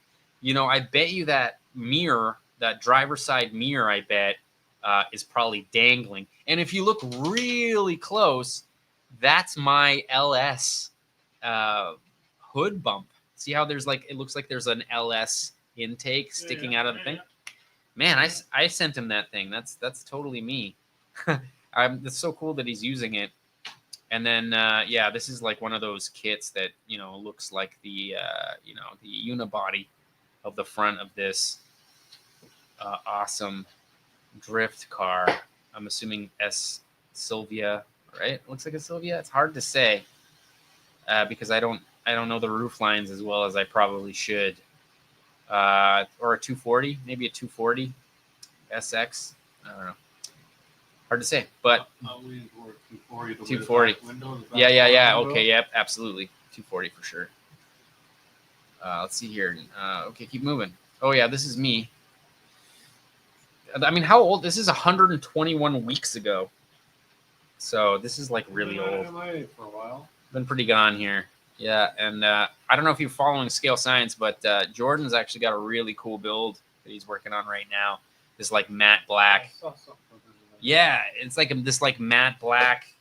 Oh, I can't even remember what that one is. Maybe that was the Sylvia. Anyway, he put the stickers on top, and then he sprayed the matte spray and then peeled the stickers back, so it left the shiny areas. Oh, it looks so freaking good.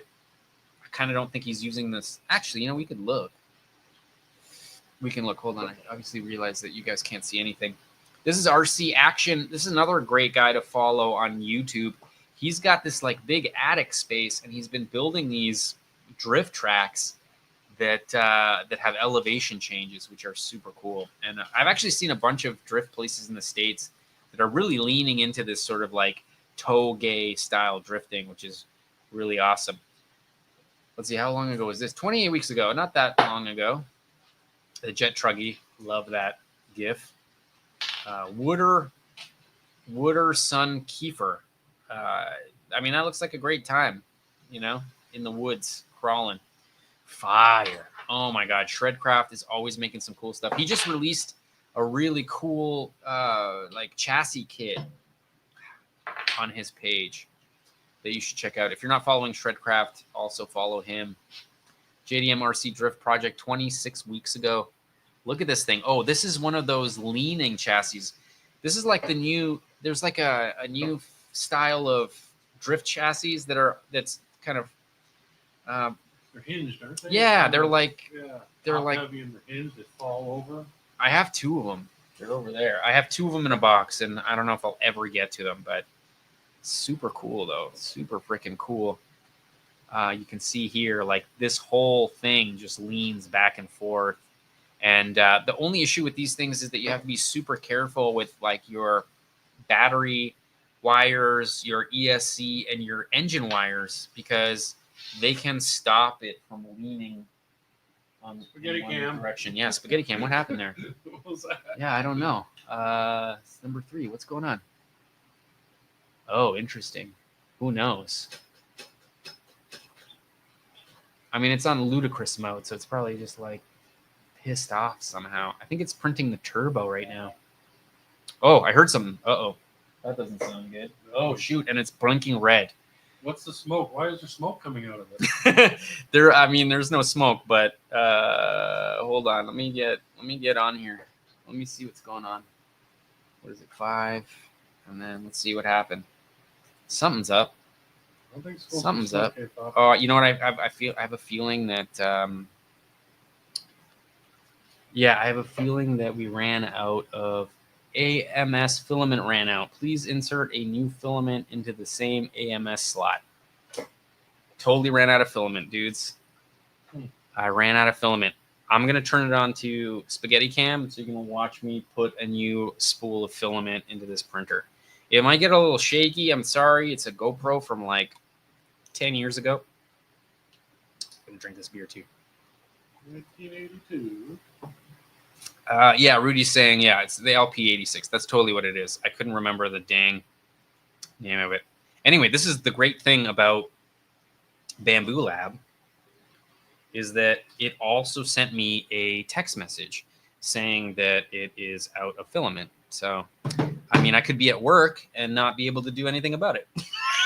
Okay, I'm gonna do that. We're gonna just set it to spaghetti cam, and then we're gonna just check this out though.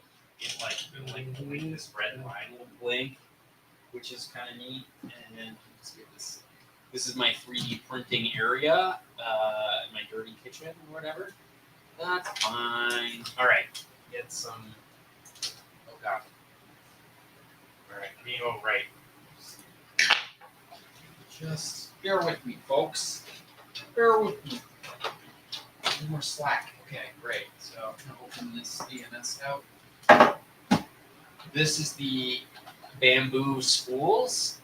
What's nice about this is once you get a spool, you don't ever have to buy another one, right? So I click it like that, it pops out. So you can buy filament that is just the refills. And if you look real close, you can see this is an RFID tag. So this printer will know when you install new filament, it knows what the filament is. It knows what color it is. And yeah, so let's put some new filament. I gotta get it from up here. It's whatever, it's fine. Oh. All right, here's the box. How about tweezers? We got any tweezers? Oh, I totally don't because I put them in my. Oh shit, I don't because I put them in my first aid kit. Okay, there's gotta be a way. There's gotta be a way. I'll figure this out. Alright, so open this. So these rolls, when you don't buy them with the spool, they're cheaper, and it's quite cheap, believe it or not. See, that's how it comes, and then I grab this MFer right here, put it there. Grab this guy. Oh wait, I think there's like a little like registering pin that I should probably make sure that I don't know if you can see it. Maybe on the other side. Oh yeah, see, so there's a pin here, and then there's like a little recess. You kind of got to get it on there. Again, this is how. I'm like, it's so easy. Struggle. There we go. I can't turn that, so that's good. And then I throw that on there. I lock it, and then I gotta cut these. So there's one. There's one. Slipper clutch. Who needs a slipper clutch? Two. Oh yeah, true. I mean, probably to like protect that belt. It's all in the finger. It's all in the finger. That's true. Don't pull it so hard. Unless you're like 12, then you have no self-control. Which makes sense, I guess. Okay. All right. There it is. Now I think it's taped. Oh no, it's not. It's right here. Oh, come on. Okay. There we go.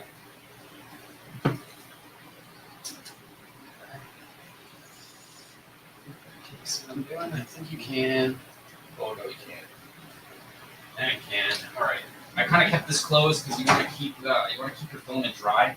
That's another cool thing about the H2D is that it comes with a AMS. This is the AMS automatic material system, but it's the 2 Pro. It's 2 Pro. I don't know why I put 3 fingers up there, and it can heat the filament, so you can actually dry filament in here, which is kind of a super cool feature.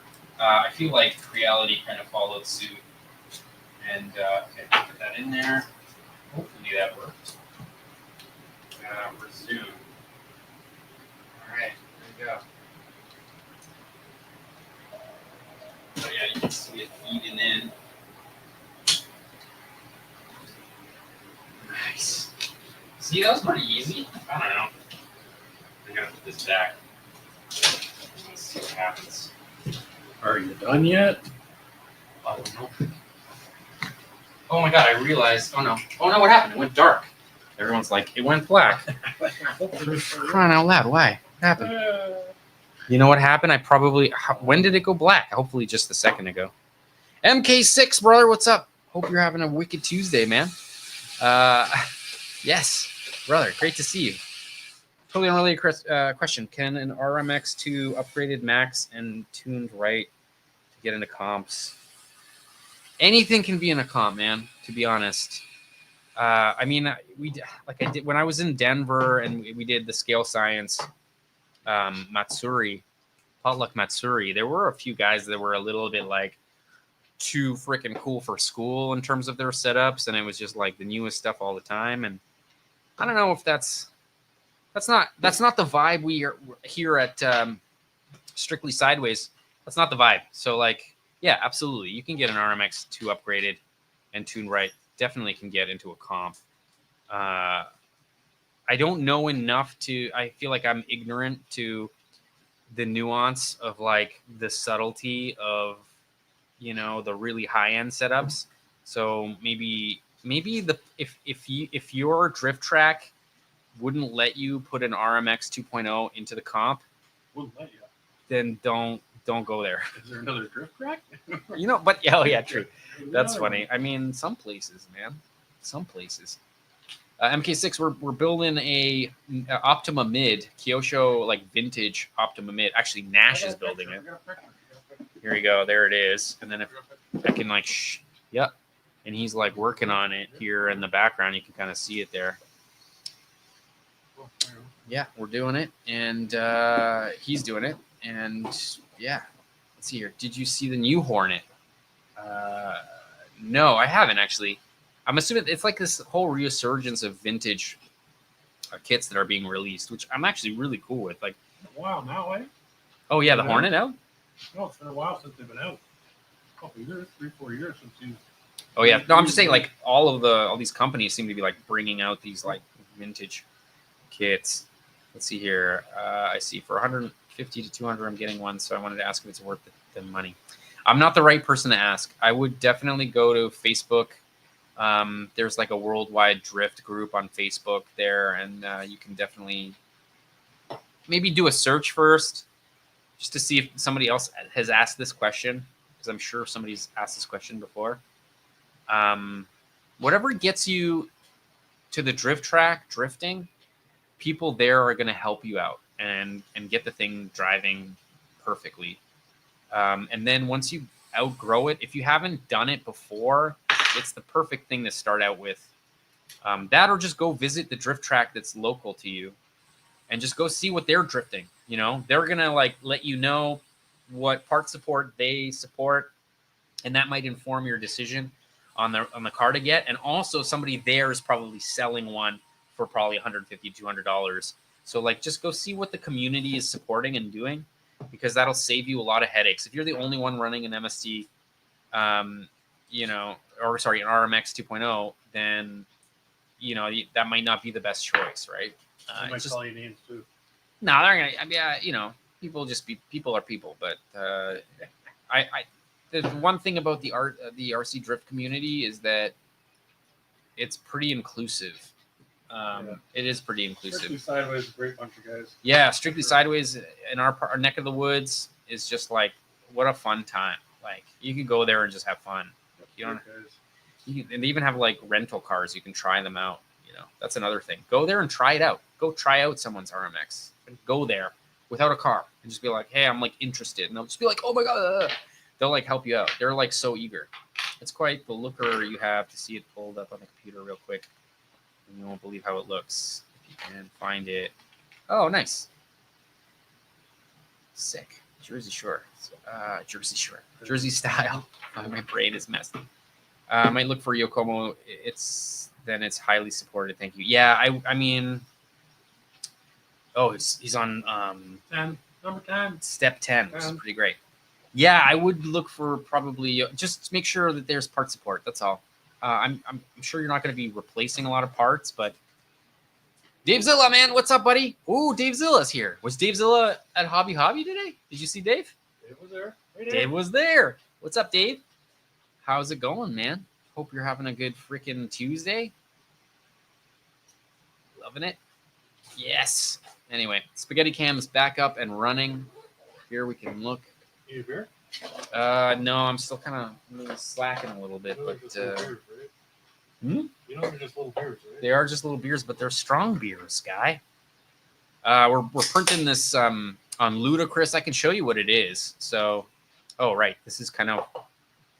Oh no, okay. Let me just see prepare, and you can kind of see it. Yes.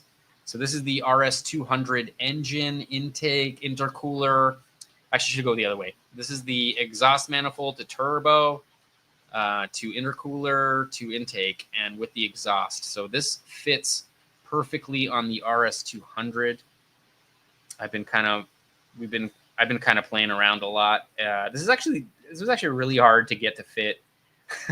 It's kind of a passion project. But the RS200 project is pretty wild. Maybe I can show you guys a little bit of it, because it's been no, I'll go around to the kitchen side. Okay, I'll get it over here and then I'll walk around the other way. Does it have the turbo on it? Yeah, it does. Okay, come. There's like a whole bunch of updates on this thing, and I just wanted to show everybody. Wicked, I'm back. Here we go. So this is the RS200 build. This is I mean, I don't think I'm going to end up using the aluminum chassis that was cut with cut send, because it just makes the whole thing way too heavy. And the way that it's designed with the cage, it's quite structurally sound and like pretty heavy duty. You can see where I'm like figuring out how to cut the STL so that it doesn't interfere with the drivetrain, but I still kind of want, you know, you can see where the spur gear has to be cut out just to fit, which is fine. But man, what a project. This thing is fire. These wheels were designed, well, just recreated by a gear guy 70. So if you want these, you can definitely get them. They are absolutely period correct and absolutely insane. Look at those freaking rims. Yeah, and then he's really good. But yeah, so it's coming along, and I'm gonna finish it soon. It's just something that I like whittle away at like a little bit at a time, and then I blink my eyes and a couple of years goes by and I'm like, what have I been doing with my life? working. But yeah, what a sick project, man. I freaking love this project. This is like hands down my favorite one. And just a heads up, if anybody paid into the raffle with this, I've made 10 chassis, not with like the full chassis, unfortunately, but I've been printing 10 of these. And so, I shouldn't tell you guys. No, whatever. There's only 22 people in here. They don't care. Yeah, that's true. There's only 22 people. Plus, it's like a good tease. And I keep getting scammed, man. I bought 5 of these Sakura MR motor mounts. This is the Sakura 5D Lite. So these motor mounts don't come with this particular version flavor of the chassis. And I bought some, and I keep getting scammed. I bought more Lexan bodies. I got scammed on that. I bought these things. I got scammed. It's just scams everywhere. So be careful out there, guys. Stay to the go to your local hobby shop. You know what I mean? Before you decide to look on Amazon. Don't give Jeff Bezos your money. Go support your local hobby shop. They have probably everything you need. Go there first. I know it might be just slightly less convenient, but don't give 40% of your cash to a billionaire if you can avoid it. If you can avoid it, yeah. I mean, let's not make anything but politics, but let's just let's support the guys who've been supporting the industry for our whole lives. That's key. That's key. Okay, let's see here. Looks crazy good, right? It looks so good. I know, it's so fire. It's so fire. It's such a cool thing. And if you look, even the firewall now has holes that screw that the intercooler screws to, and it's really coming along. And it's probably my favorite build ever. I mean, the Cletus McFarland neighbor build is probably my all-time favorite, and I still got to set that thing on fire. It's gonna happen one of these days. It's gonna happen. Let's see here. I'm watching your Losi Micro B vid along with this one. What? I bought one a couple months ago in hopes that my brother would get one and his friends so we can race, but he never got around to it. I mean, they still will. They still will, man. And I mean, with the get the timing loop. Oh yeah, get the timing loop. Get the timing loop. Yeah, I have an affiliate link on that video for the timing loop, and it changes everything for sure. Cheap and runs pretty damn good. I feel like after I made that video, that company made the transponder to fit perfectly in them. So what was it? Get the smaller one, not the bigger one, right? Yeah, get this. No, but this one is specifically. It's actually called for the Losi Mini 8 or Mini B, and it has it has the balance lead, so it plugs into the balance lead of the LiPo, which is great. So there's no soldering or whatever. And then the thing I had to do was I had to buy a body so that I could make the windshield clear, because I just double-sided. I can show you actually. I can show you this. Here. Oh, have you seen it? You know where it is? Yeah. Oh yeah, bright orange. Easy to see. Easy to freaking see. What is it? It's in the description of that video. Another great bang for the buck car, man. Yeah. Oh my God. Yeah. I mean, if you want to race, get one. So you can see there's the transponder there through the window. Unfortunately, with stock, it's not clear windows. I guess you could probably use some acetone to get them to open up or whatever, to clear them, or just drill a hole and make sure that is sticking out. But I don't know. They're so cheap. The body's like $8 or something. But you can see the transponder there, and then there's a balance lead. So that balance lead plugs into the battery, and then so much fun. It's probably we're bringing it back in the fall. I hope. Let's hope Robbie. He said he would set it up. I know. I mean, he says a lot. Let's hope he follows through with it. If not, we'll figure something else out anyway. But these little guys, man. Yeah, they're great. They're so good.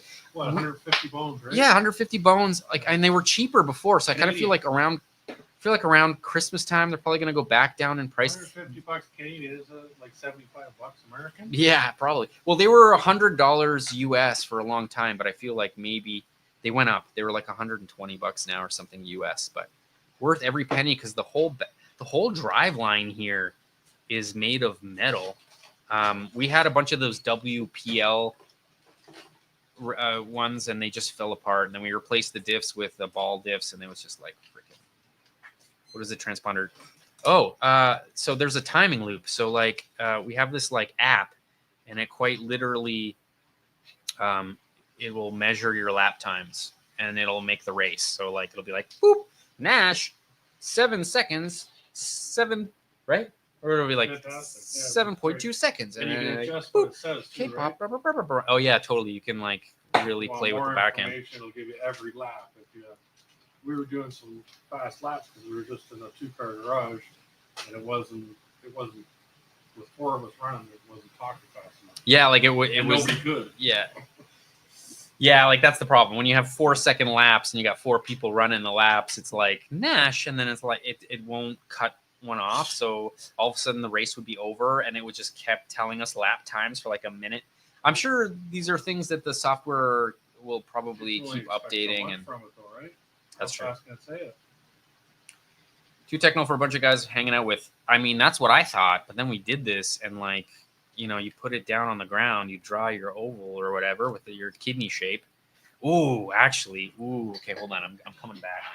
Oh man, do I show this to them? I don't know. I mean, what else we can show stuff? You're going deep into the back of the lab. In the back of the lab. I'm emptying a lot of bags here, boys. I mean, I don't know. I'm sure there's a whole bags. Oh, are you on D-bag yet? Oh, look, dude, that looks so awesome. Would you call me? Yeah. Don't. Yeah, that's right. D-bag. Check this out. So, I mean, I'm sure there's a lot of Cletus McFarland fans in here because like he's fun to watch or whatever. Look at this. Yeah. Oh man, look. We got ourselves a Crown Victoria race. Yeah. That might end up happening. I'm working on it. I'm actually figuring out ways to just like to mount the body onto the. I mean, it's going to definitely make them weigh too much. This is a perfectly honed race machine. We're going to add a whole bunch of 3D printed plastic weight to it. So like, I don't know how this is going to particularly handle. We were sticking the DJI camera to it. We were putting weights on it. I was trying to see. Didn't really matter much. Yeah, I was like putting like wheel weights on here in different spots just to see if adding more weight would increase traction and give more, faster lap times. They're like playing around with a whole bunch of stuff. And I mean, handling. Yeah. See what it would do. But like, let's be real, lighter is always better. So as light as these things, these things are perfect. The only thing we've upgraded are the aluminum front hubs because we kept hitting walls. Like the problem is when you hit the wall, these things would break, and that was the only thing that would ever break on these. And a quick $20 later, and I've never had it break again. Burned up the motor on mine. Oh yeah, right, but that's because you did so many laps. They're brushed motors, so like you can only expect so many packs through them. But they're like $6 to like replace or whatever. $8. I can't remember how much they are on AMA, but they're very cheap. They used to be Jersey style. They used to be $100 US. I think now they're like 110 US dollars. I'm not sure. I'm not in the United States, so I can't really tell you for sure. But very cheap and with radio, like ready to run with battery. Shitty charger. Yeah, get a different charger. Like that would be the only thing. Get a better charger because that charger. Well, we had that one of the chargers break. Anyway, I'm not gonna get into it. The stock. Get a good charger. Get a good balanced charger. You can read what's happening so you can tell what's going on. And you don't need a bunch of batteries. You don't need a bunch of batteries. Yeah, the batteries were lasting more than my eyes could. Because then you had to like stop, and then you're like charging. You're like, great, I need like a 15-minute break, so I could just blink for a little bit. But Mike Cross, man. 35 minutes, almost 40 minutes. We were getting out of it. We're getting because we weren't like always on the throttle full blast, right? So. Yeah, we were getting like 35 minutes. So we were getting 4 races for 40 minutes, 4 10-minute races. Ooh, I think that was pushing it, man. Pushing it. 30 minutes of full racing. Man, what a machine. If you want to check out the video is on my channel. If you just search Low C Mini B on my channel, you'll find a few episodes about this. I stopped doing it because then all of a sudden salt started getting in the garage as we were racing, and we kind of stopped the racing series because like just running these things in road salt, I can't imagine it being good for anything. So, I mean, it is what it is. Also, not my garages, so like really, there's only so much we can do. Anyway, let's see here. No, I have one already. I'm talking about the 3D printed body. Oh, Jersey style. I'll at some point when I figure out how to mount this to this in the most simple way possible. I'm thinking it'll probably go in, and then probably a magnet on the back to just hold it in together. Once I figure that out, I might start selling these as STLs, so you guys can just print your own. I kind of feel like having a whole bunch of people making these might make it more possible to do like a Freedom 500 kind of race. How cool would it be if people start like actually making mini Freedom 500 races? That's the coolest thing ever. No, I mean, entry of this is much cheaper. Colors, numbers, and shit. Yeah. Delivery on it, whatever you want. Yeah. That'd be fun. Super fun. Let's see here. My local hobby shop using micro B's and T's. Yeah, I kind of want to try out the T. I know that there is a difference between. It's not just wheels. Apparently, the wheelbase is shorter on the T by a few millimeters. I don't know. Hell yeah, brother! Sign me up for that, right? I know. I'm telling you, it's the cool. Oh wait. Oh wow, Nash, that looks really good. Hold on, I'm gonna switch it. There's an adjuster here. We can adjust. Let's see. Oh, yeah. Adjuster here.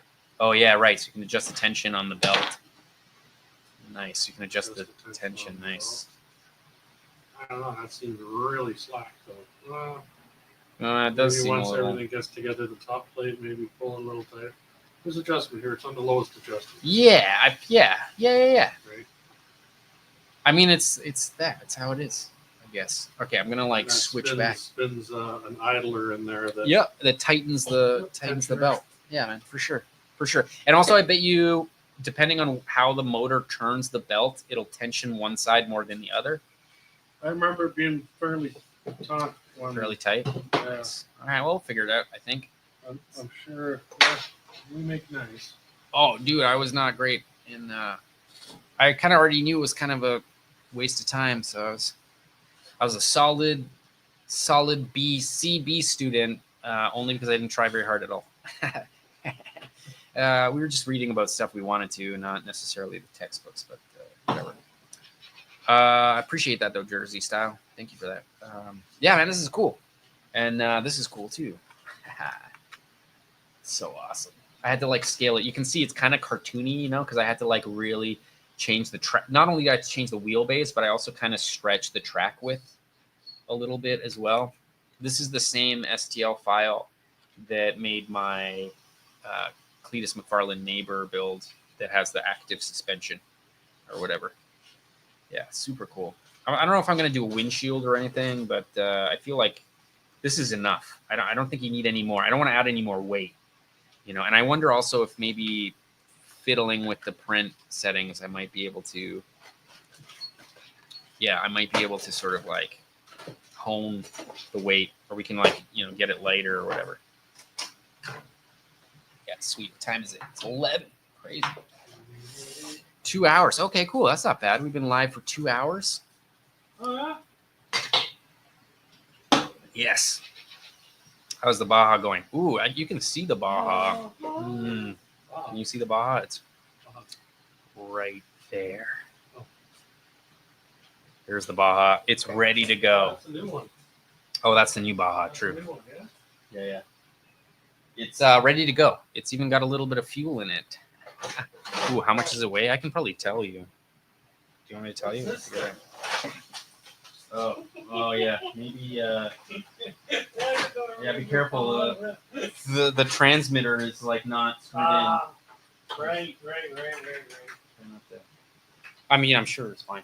Hold on, should I get the scale? I don't know. You know what? Honestly, a lot. It weighs a lot. It weighs a lot more than I want it to. I don't know, 100 grams, maybe a little bit less than 100 grams, 80 grams. Oh, I can tell you. And I can tell you in ounces too. Let's do that. Here. Hold on, give me a sec. I'll get my the scale. Actually, Nash, the scale is on the see K-pop shop, the one on the left above it. Oh, dude, you're gonna fuck your neck's gonna be ruined, eh? Yeah. I use this isn't for cocaine. It's for when people buy things for me and I have to do shipping. You end up having to buy one of these just because it's easier. Let's see here. I'm gonna let it zero out. Oh, okay, 86 grams. Hold on. That is 3 ounces. So 3 ounces, 180 grams. Oh, sorry, 87 grams. 87 grams, 3 ounces. So not crazy, but this whole, hold on, what does this weigh? This weighs 137 grams without the battery. Be accurate on an angle like that. I mean, do you want me to put it on? I can put it on. Let's see if it makes any difference. Oh yeah, true. You guys, oh god, this is my right. Okay, hold on. Let me hit the above cam. There we go. No, just put it on top. It means we'll not. Yeah. Okay, so that's 127 grams. The battery is 44 grams, and then okay, so the whole and thing, transponder. and transponder is 156 grams. This setup runs really good on track, and then I throw on the 3D printed body, and it jumps to 243 grams. That's 8.5 ounces. 3 ounces. 3 ounces. Bang on? 3 ounces bang on. Wow. 5.4 ounces. So, wow, that weighs a substantial amount. Like, it's almost 2/3 of the weight of the car. Anyway, so maybe there's a way to get these things lighter. I don't know. I'll have to play around with it a little bit. Maybe carbon fiber filament ones. You don't want it shattering every time you hit something, though. That's pretty. It's got That's some true. good strength to it. It's pretty. That's true. That's true. I don't know. Oh God, what am I doing? My life here. Okay. Yeah, not crazy, but the motor. I don't know. I wonder. I wonder. We'll see. I guess. I'm trying to think if. Yeah, I mean, we're just gonna test it and we're gonna see, and then we'll have like a better idea. But I got to get it to like mount easily because I want to be able to pull the battery in and out quickly. So the whole thing I think needs to just like, I don't know, clip on in some clever way that like holds everything together. You know what I mean? What's happening with the spaghetti cam? Nash. Yeah, looking good. Oh, weird. What happened there? 2? No? 3? Oh, right. The freaking camera did something stupid. I'm gonna go turn it back on. Weird. Did it turn off? It's turned off. It did. Huh. Oh, there it is. What? Okay. Wasted. Who knows if that worked or not, but it's cool. It's working. The camera like all right, come back. Let's see. Oh yeah, 3. It's working. Boom. It's on ludicrous mode, which is pretty crazy how fast it can go. And then what else we can do? We can do 5 cut. I can go into device and we can actually like turn it on. Let's see in this angle because it's this is kind of a better view. Yeah, pretty good. Apparently 1 hour to go, which I don't know if we're gonna make the stream go all the way to 12 o'clock. That might be a little bit crazy, but all good. Whatever. It's printing. You can see those freaking tree supports are just like something else, man. It's just like out of a sci-fi movie. Whoever figured out to sort of use nature's way of supporting as a way to support 3D prints is just like another level to me. Just another level of awesome. Oh yeah, cool. It's cut. I didn't want to break it off on the wrong side. Makes sense. Makes sense. Cool. Nice. Yeah. Who else is out here? 19 people watching. Anybody? Any new people here who haven't been here before? Let me know what city you're in, where you guys are hanging, and what you're working on, or if you're drinking brews or just water, whatever. Whatever. Just hanging out, looking at the RS200 project, which is. Look at the exhaust. It's so sick. The exhaust is so sick. It's so perfect. You got a piece of sandpaper, huh? I do. Oh, right there. Nice. Okay, found it. Found it. Yeah. Oh, yeah, I'm getting beat. It's probably all the beer. Awesome. 19 people watching. That's crazy. 2 hours into the live stream. Glad you guys are coming out, hanging out. Like I was saying, we're working on revamping Tall Can Tuesday. We're puffing. We're revamping Tall Can Tuesday to make it more of kind of a talk showy kind of late night show. So I'm gonna relaunch it soon, and it should be a good time. We're gonna do like RC news, monologue, a bunch of little tiny segments, and then we're gonna do oh, we forgot about that. I was doing a scale as of course.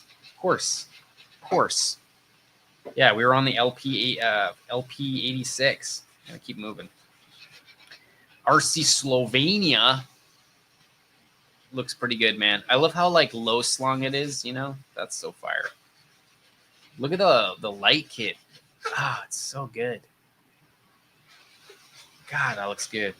Oh yeah, Scale RC Garage making Scale cigarettes and Lay's chips. Man, this man, after my heart. This is so awesome. What's Oh, Monster Parts, always making cool stuff. Our Monster Parts has been printing a lot of TPU, which is that rubbery filament for all his monster trucks. Josh, oh wow, anything with neon. Oh man, I'm assuming this is a recreation of an actual Drift Games livery, but like, look how good it is. It's got like screws to make it look like Lexan. Look, it's got a big exhaust sticking out of the hood. Look at this like giant intercooler and piping, and it's even got the like urethane intercooler, couplers. Yeah, couplers. That's good. Oh wait, there's another picture. I'm gonna go back. Ugh, come on. Come on. You know how hard it is to do this well? Like, do you have any idea how hard it is? These guys are just on a complete other level. Look, there's even like a black line on the over fenders. It just looks so good. Scale Science. Oh, he's printing my lift. Oh, this is 202 weeks ago. This is a long time ago. What is this one? 30 weeks ago. Nice. Wooders Son Kiefer. Wooders on Kiefer. Oh, that's what it is. Wooders on Kiefer. Okay. what? I don't know. Maybe they're smoking that keef. I don't know. I hope so. Ooh, crazy, like a spoon, right? I'm assuming that's Spoon. Didn't Spoon make a whole bunch of really cool, like for the S2000? These like crazy, roofs for convertibles. No, it's a. Oh yeah, it looks like it, but it's a Miata. Oh. Yeah. The M5 or whatever. Yeah, something like that, or maybe an older one. I don't even know. I'm so like out of the loop with the generations on the Miatas. Look at this RC Garage, man. Always making some of the coolest stuff. Like, look at the steering wheel. He makes some killer dashes. If you're looking for really cool dashes, you got to hit him up. Just find him on Instagram. Yeah, Monster Parts has made these like deep dish kind of rally inspired rims, and apparently just to give a ton of clearance for like the balls for the whole suspension system. And he added like a glow in the dark filament. You can see it's so crazy. That's so awesome. Oh shoot, yeah, I'm sure you did, MK6. That was like pretty early on in me designing things, so yeah, for sure. So hey, Yeah. Yeah. Yeah. What's up? What's Oh. They're expecting some miracle stars looking like. Oh shoot, rubber. Some kind of like Like rubber. it was rubber or like sponge. Cut the sponge seal to fit the groove. Did Huh. you see that groove? Well, hold on, guys. I'm gonna show you guys what's up. Like, look at that groove. What? Oh yeah, there's no groove. No, it probably sticks. It doesn't stick in there. It's probably glues to it. Where does that? You mean? Well, and then yeah, I don't even know if I really want to find it. Oh right, yeah.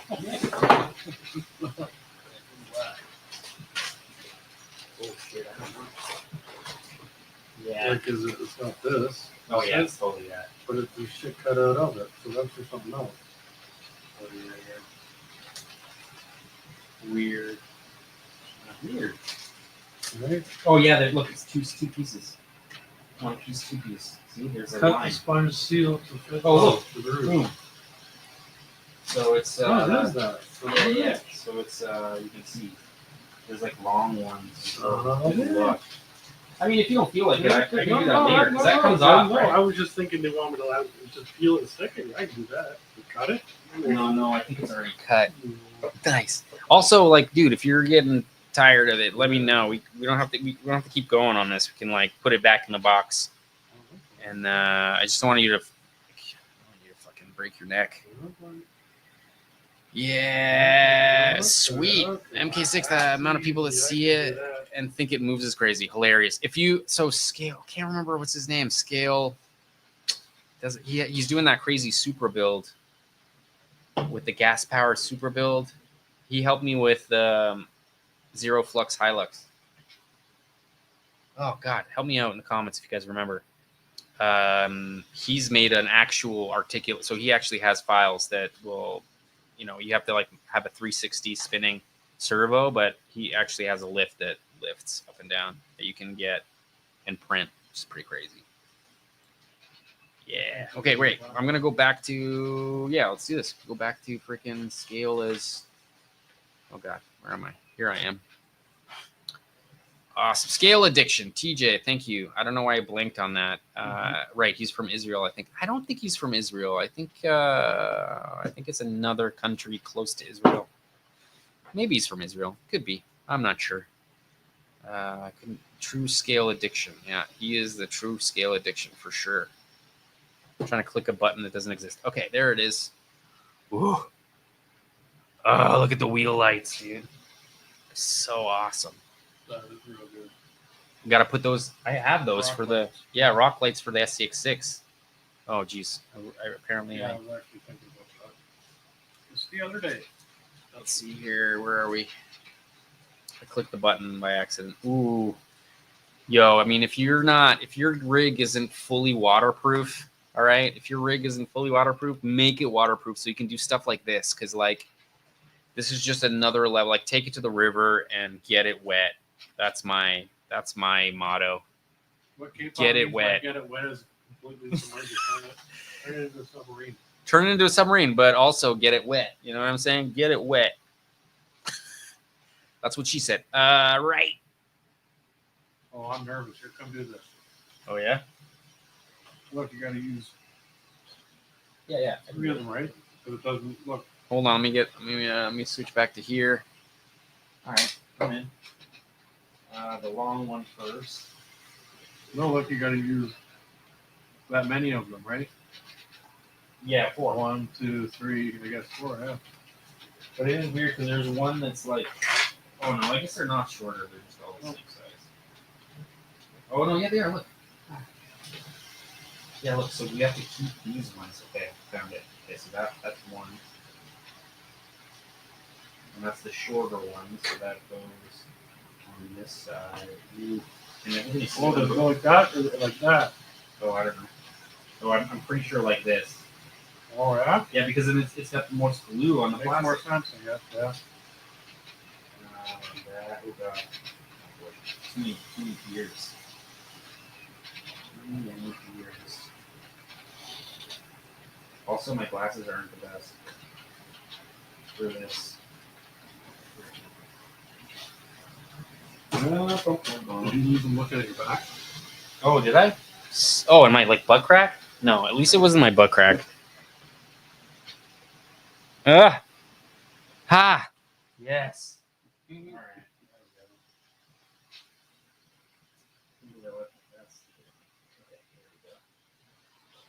So that's. Oh, you would have thought that's the short one, huh? Okay. No, I mean, if it's too long, we'll cut 'em. The short one was up at the end. Yeah, but look, like in the picture that looks longer, right, and that looks shorter. They actually show you where the. But that's weird though because I would have like in this picture, look, it's shorter. Let's see what I'm looking at. Yeah, this is shorter, right? Okay, whatever. We'll figure it out.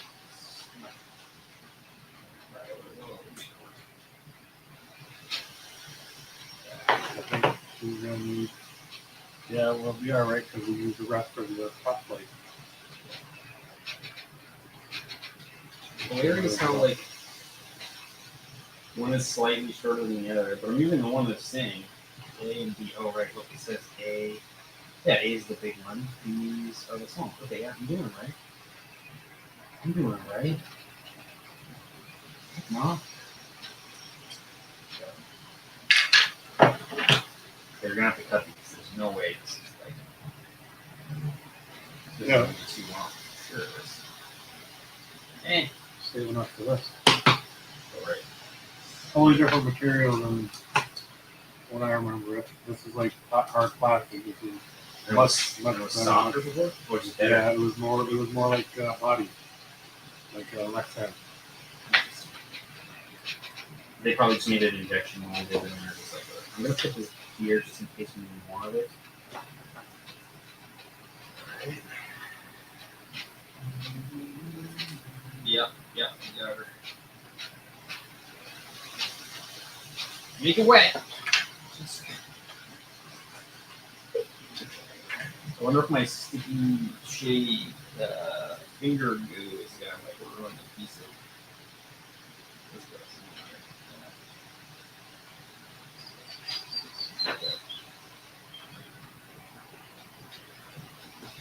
There you go, sir. Lovely. I'm putting these just in case we need more. You know right away. Yes. Oh, you want me to do these too? Yeah. Wait, this one also needs shit? I assume so, right? Yeah. Ah. That's why I'm going so fast. Not yet. No, but it will. No, because it's already in place. That's the bottom one. For sure. When the top plate goes on. Oh, we'll leave this for later. Yeah, it's down. Oh, there it is. Okay, I don't want to do it right now. Okay. All right. Let's see. People are still here. Did you see my speed reel from the weekend? No. David Zilla, man. Is it on your Insta? Is it on your Insta? Let me know.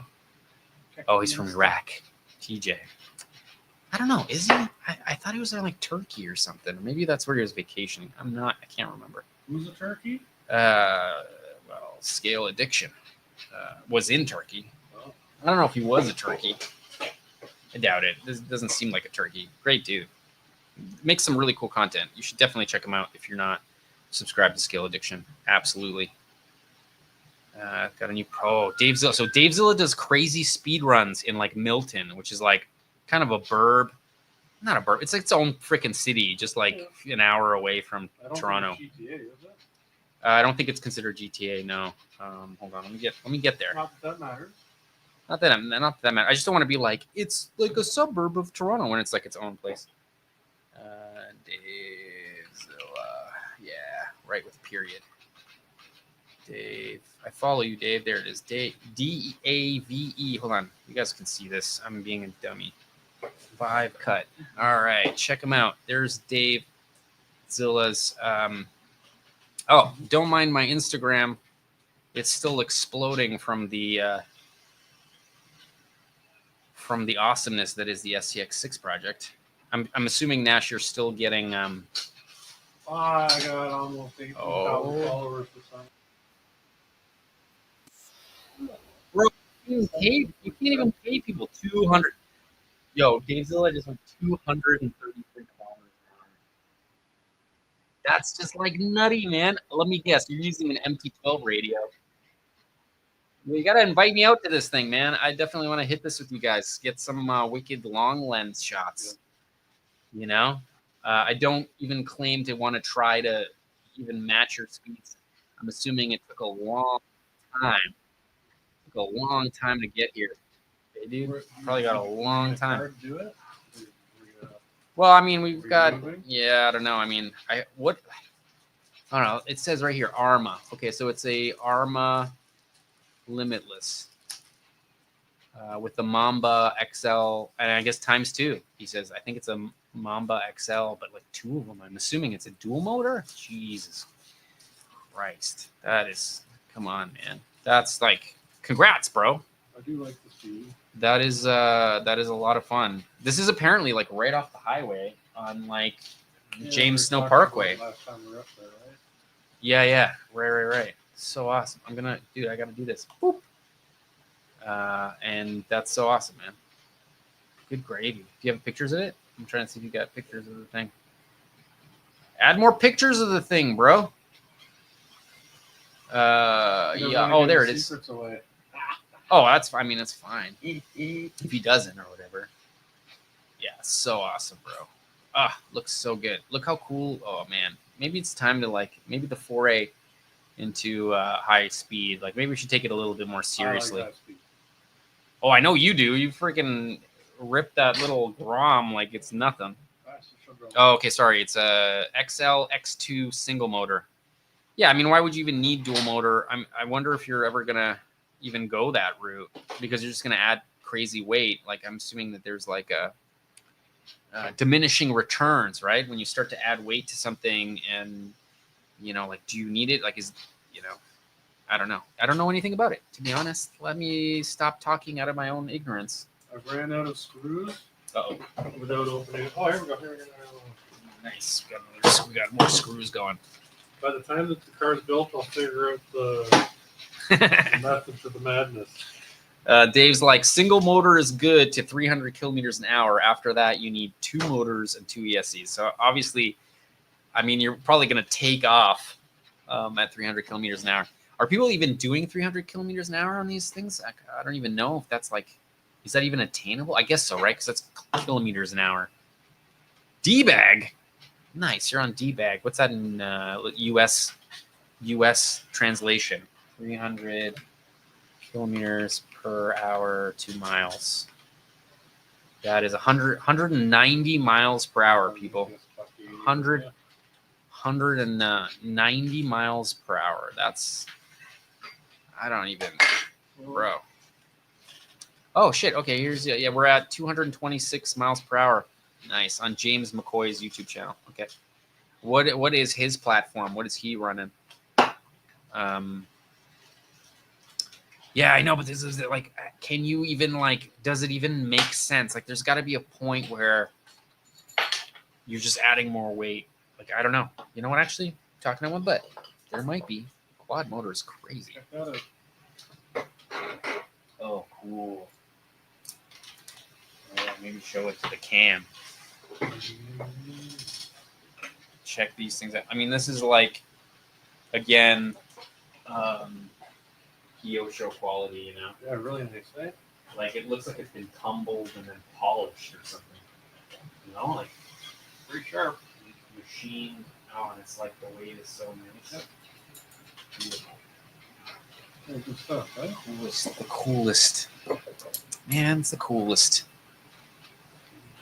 Let's see here. Newcastle 12S system did 211 miles per hour on a light run. Do you ever have one of those things just freaking take off on you, and then just like you're watching in almost in slow motion? What's our speed record on our speed on Berry Road? Oh yeah, oh my god, we've been running on a really bumpy road for fun, and we got the Arolaro up to 104 kilometers an hour. That's a whopping 60 miles an hour, 50. Yeah, like nowhere near. Like, wow, this is just like another level. I mean, yep, MT12 because he has an MT12 and it has more range than I have vision. Yeah, there you go. There you go. That MT12, man, I'm telling you, the MT12 that like is such an incredible radio. We use it for crawling through the forest, and I've never reached a limit through foliage. Like it is just an incredible radio system. And Express LRS. I'm assuming, Dave. I'm assuming you're using an Express LRS. What an incredible system! Get it, guys. I'm buying receivers on this receiver. Okay, so check this out: 7-channel receiver. It's got built-in Wi-Fi, so you can upgrade the firmware, but you can also do a whole bunch of other stuff within sort of just like a website. You link to this with your phone. You go to 0.0.0.0 is the IP address, and you get its own website, and you can like adjust things on it. But anyway, this particular receiver is a 7-channel receiver, and we were buying them for $9 Canadian a pop. Canadian dollars, okay? So I'm thinking that's like $6 US or something ridiculous. Maybe it was $9 US. I can't remember. Regardless, under $10 US for these receivers, and we just like it. It's insane. It's insane. Yeah, and you can also add modules to it like you can with flight radios. So Dave's talking about getting the 4-to-1 module, which is like has 4 transmitters in it that are like the ones that all the other, not all, but like most other RC companies use. So I know that like you can get it to bind to the low C mini BB. You can get it to bind to a whole bunch of stuff. Not Traxxas though. Traxxas is quite a proprietary system. You dying? Plugging for that? Yes, I do somewhere. I may have pulled it. Hold on, I'm just getting Nash a charger for his phone. Pardon me here, boys. We got a technical difficulties with the device, you know. No worries. Here you go. Oh, there's no one on camera. Oh shit! I should have hung around so they can look at my belly. Oh, I want to plug that. What is this? Oh yeah, I'm gonna plug that. Oh shoot, cable fell down. All right, got it. There you go. Yeah, it's long enough. I think that it should just go right on the table there. Hey. There you go. Thank you. All right. Oh, dude, you got a mic on. Oh, I thought you were going to pee. Woo! Did you imagine?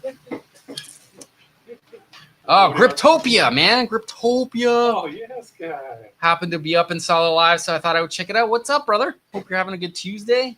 Hope things are well. Hope the business is going well. Hope life is going well for you, man. Traxxas is the... Sorry? Lightning. Oh, I don't have lightning. No? Yeah.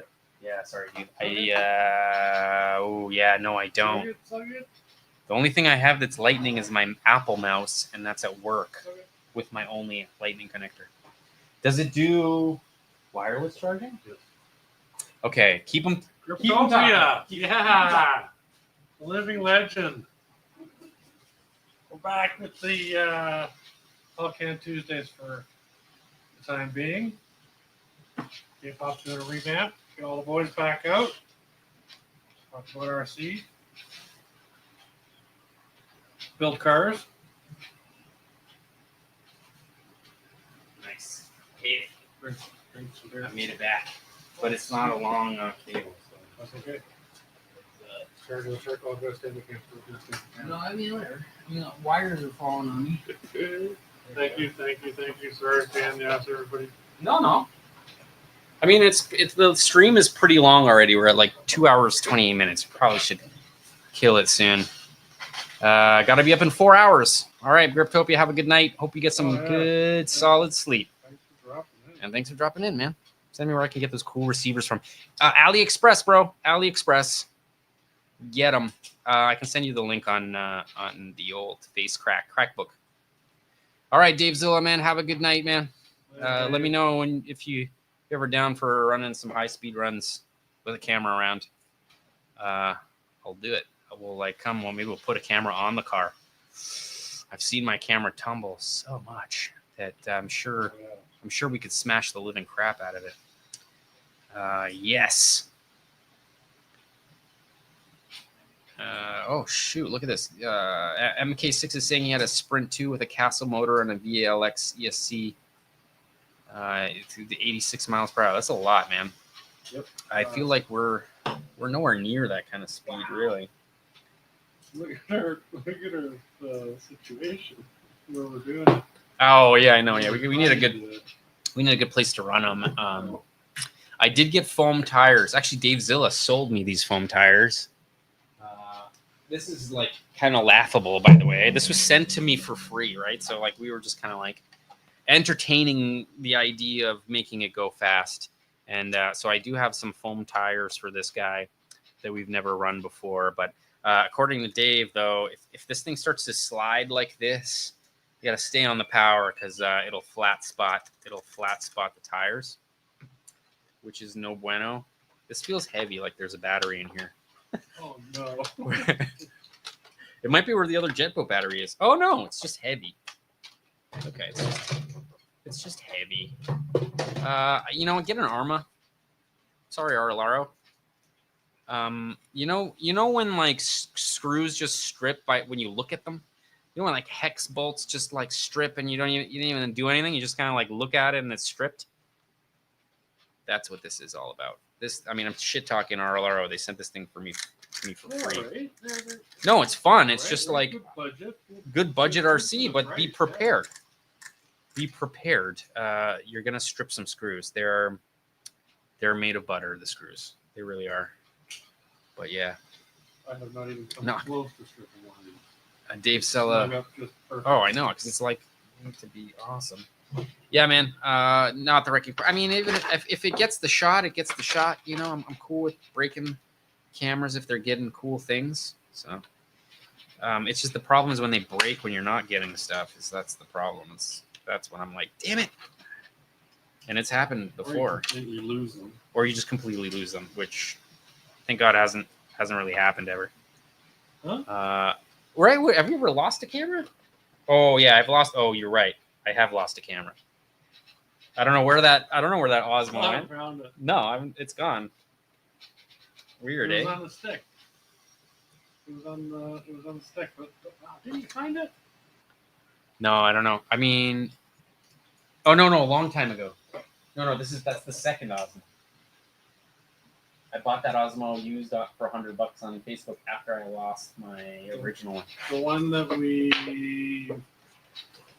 you lost after we went down and snuck around the fence down at the lake there and went and had the rocks with the FPVs. Right. The Toronto in the background. Yeah. No, after that you lost one. No. No, I lost one. Anyway, it doesn't matter. I can't. If I knew, I would know where it is. Fly 32.7 RC. What's up, man? Hope you're having a good Tuesday. Yeah. I don't know why they decided to put so many R's in the name of their company. It seems silly to me. That's like me putting too many Z's in my name. All these things are funny. There is a lot of letters. There's lots of consonants there. What time is it? All right, we should kill it. We should kill the stream, dude. What do you have? Nobody hanging? Well, no, just tons of people. There's still 18 people. Tons of people. 18 people, which is great. But I don't know, like how many steps? I don't know. Puttering away. Getting there. You got nothing else to do. All right. Well, I mean, if you want to keep going, keep going. No, if you got something to do. No, I mean, I would just be, snacking, and that's it. I don't know. I don't know. Let's see. What are you guys doing? What's up? Too many Z's in my name. Show them where the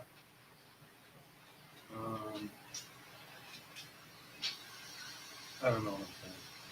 Yeah, I don't know. There's like a bunch of stuff you can see, I guess. I don't know. It's true. Selena, look at some. Has everybody seen the shorts? The shorts that are so popular. Yeah, it's true, but yeah, I guess we can open that up. I'm trying to think.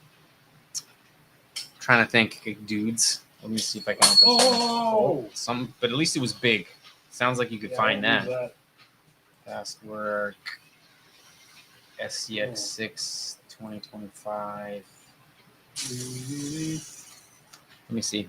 I'm opening a project. We'll see, guys. Let's see if I have something to play around with. Even just the footage, you got stock footage, right? Oh no, but I haven't. So these 2 cards I haven't dumped, and I haven't dumped it from the Osmo. There's just, I gotta, you know how it is. Yeah, we can actually look at the multicam. I feel like that could be a fun thing. Turn on multicam. Is multicam gonna work though? Oh yeah, kind of does. Okay, I'm gonna see what's up. See what we can do here. F2. Remove full screen. Bring this over here. Oh God, PR, where'd you go? PR just disappeared. Oh, there we go. So I'm talking to myself because it's like hard. My brain is no bueno right now because it's late. Let's see here. We go 4 cut. Nope, 5 cut. Yes. Oh, that's not the one I was looking for. Ooh, Peace Song's funny. Yeah, I won't do that. We'll do that later. Sequence 1. Sequence 1. All right, I'm just going to mute everything so that it doesn't mess with anything. And then maybe I'll make this big. Yeah, so you can kind of see, the edit here in multicam mode. So these are all like, oh God, it's chugging hard because there's like a couple of 4K videos playing all at once. And it's like barely keeping up. Let me see if I can change this from full to quarter or something. This thing usually runs a little bit better than that, but I feel like none of this footage is in the RAM, so we got some issues. Anyway, if you guys haven't been around in a while, let me see if I got a better camera set up for this. Oh yeah, we do. Look at that. All right. Oh, but then it covers it all up. Oh, maybe I can move it. Oh, okay. Yes. That works. Oh, come on. Okay, there it is. You're fighting with it? Yeah, I was fighting it like crazy.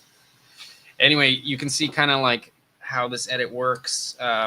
What a nightmare in terms of syncing. Like I'm trying to sync like 5 different sources all within a multicam track to just sort of show what's going on. And also I found that like what's crucial about these videos is to be able to see the camera actually what the camera's doing just outside of its point of view, because otherwise it's like there's no context, right? So we're like trying to like show what's up, but like really this is like a really robust head tracking system. It is jittery because we are using servos, we're not using a brushless gimbal, but the brushless gimbal I don't think would work in this situation because as you lean out you want to keep, like if your head's attached and you lean out, then like really none of the axes change. But the Caddy X head tracking brushless system, if you were to lean it out, it would stay level the whole time. And like no one's head does that, right? No one's head does this. So the lean out system doesn't work with the Caddy X brushless systems. But with these servos, it really does do a good job. And I think Nash's DJI Air Unit 3 has really good in-camera stabilization. So any kind of jitter that he doesn't really see that jitter as much as my Caddy X transmitter and video camera or camera does. It really shows that jitter, which is too bad. How can I build? Dude, man, jippy. MK6. It's tough because there's like kind of a lot of moving parts. All right, like I can go into it if you want. You need an MT12 radio so that you can use the trainer signal as an input for your head tracker. Then you need a head tracker specific, the one that we did. There's one head tracker that is awful and it drifts like freaking mad and it uses magnetic north for some stupid reason. And if you're downtown or around any power lines or whatever, it just starts to drift like mad and just becomes a nightmare. So we found one head tracker that does really well, and it uses a fairly expensive like a microcontroller, and you have to solder in a headphone jack, and that headphone jack goes to your MT12 controller. So that's your head tracking and your radio setup. Then on the car side, we have 2 receivers. So one receiver runs the car. The second receiver also bound to the MT12, because that's another great thing about Express LRS, which is what runs off of the MT12 remote. So the remote itself can bind to 2 receivers at the same time. And I was talking about this earlier. When you use these receivers, you can actually turn them onto Wi-Fi mode, and it'll open up this website, and you can actually change what distinction the channels are. So I can make this channel 7, 8, 9, 10, and 11, and I can make another one of the same receiver 1, 2, 3, 4, 5, 6, for example. And they can run together. They'll bind at the same time. So our whole head tracking system is kind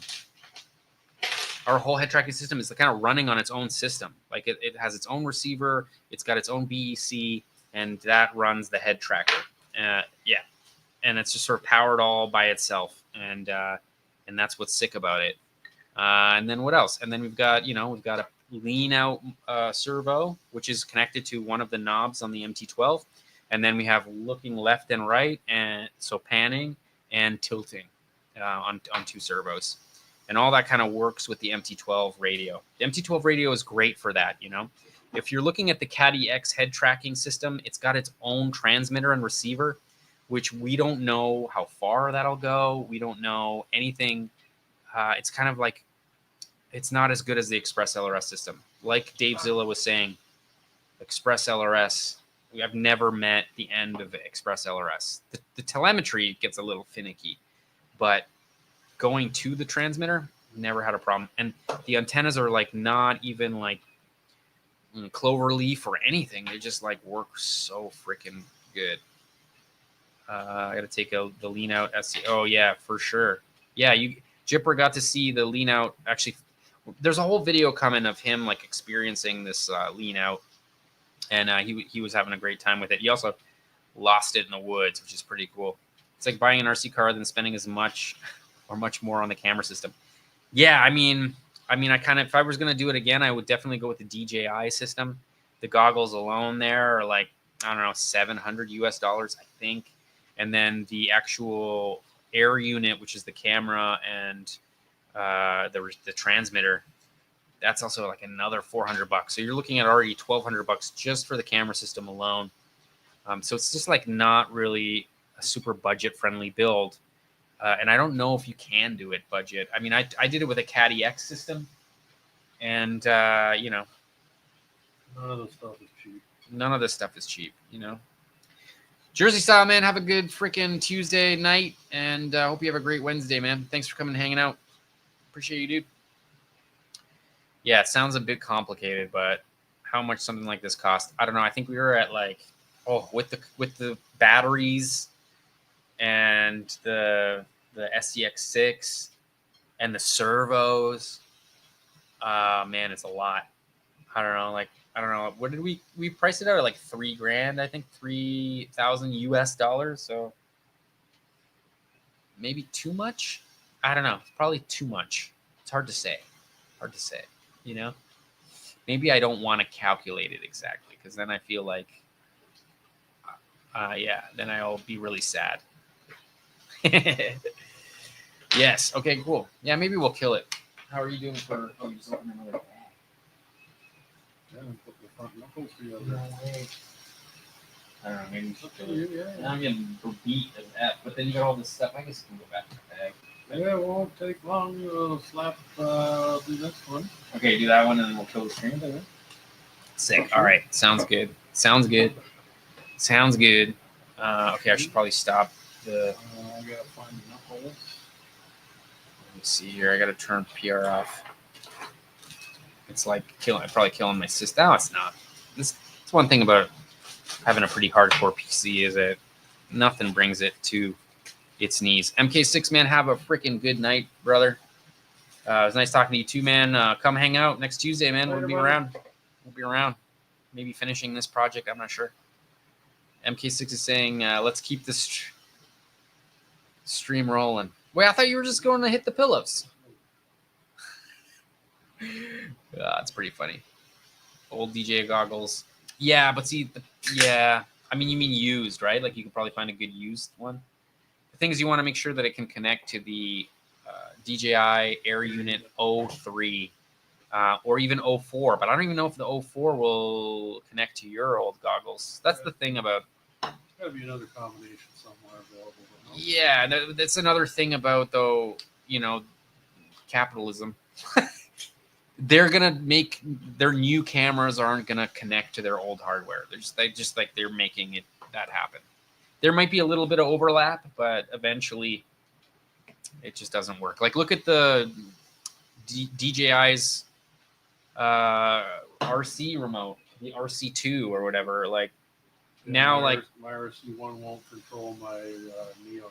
yeah, so your Neo won't. Oh man, like I'm sure they could have made it work, but they didn't. I mean, don't go missing. Yes, I won't go missing. Promise. I spent too much money on StreamYard for the year. Accidentally. Dude, it was totally accidentally. Fuck.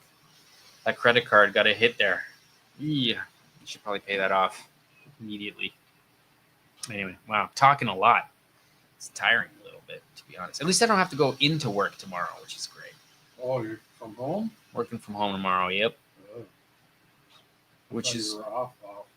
no, I'm off. I'm off next week.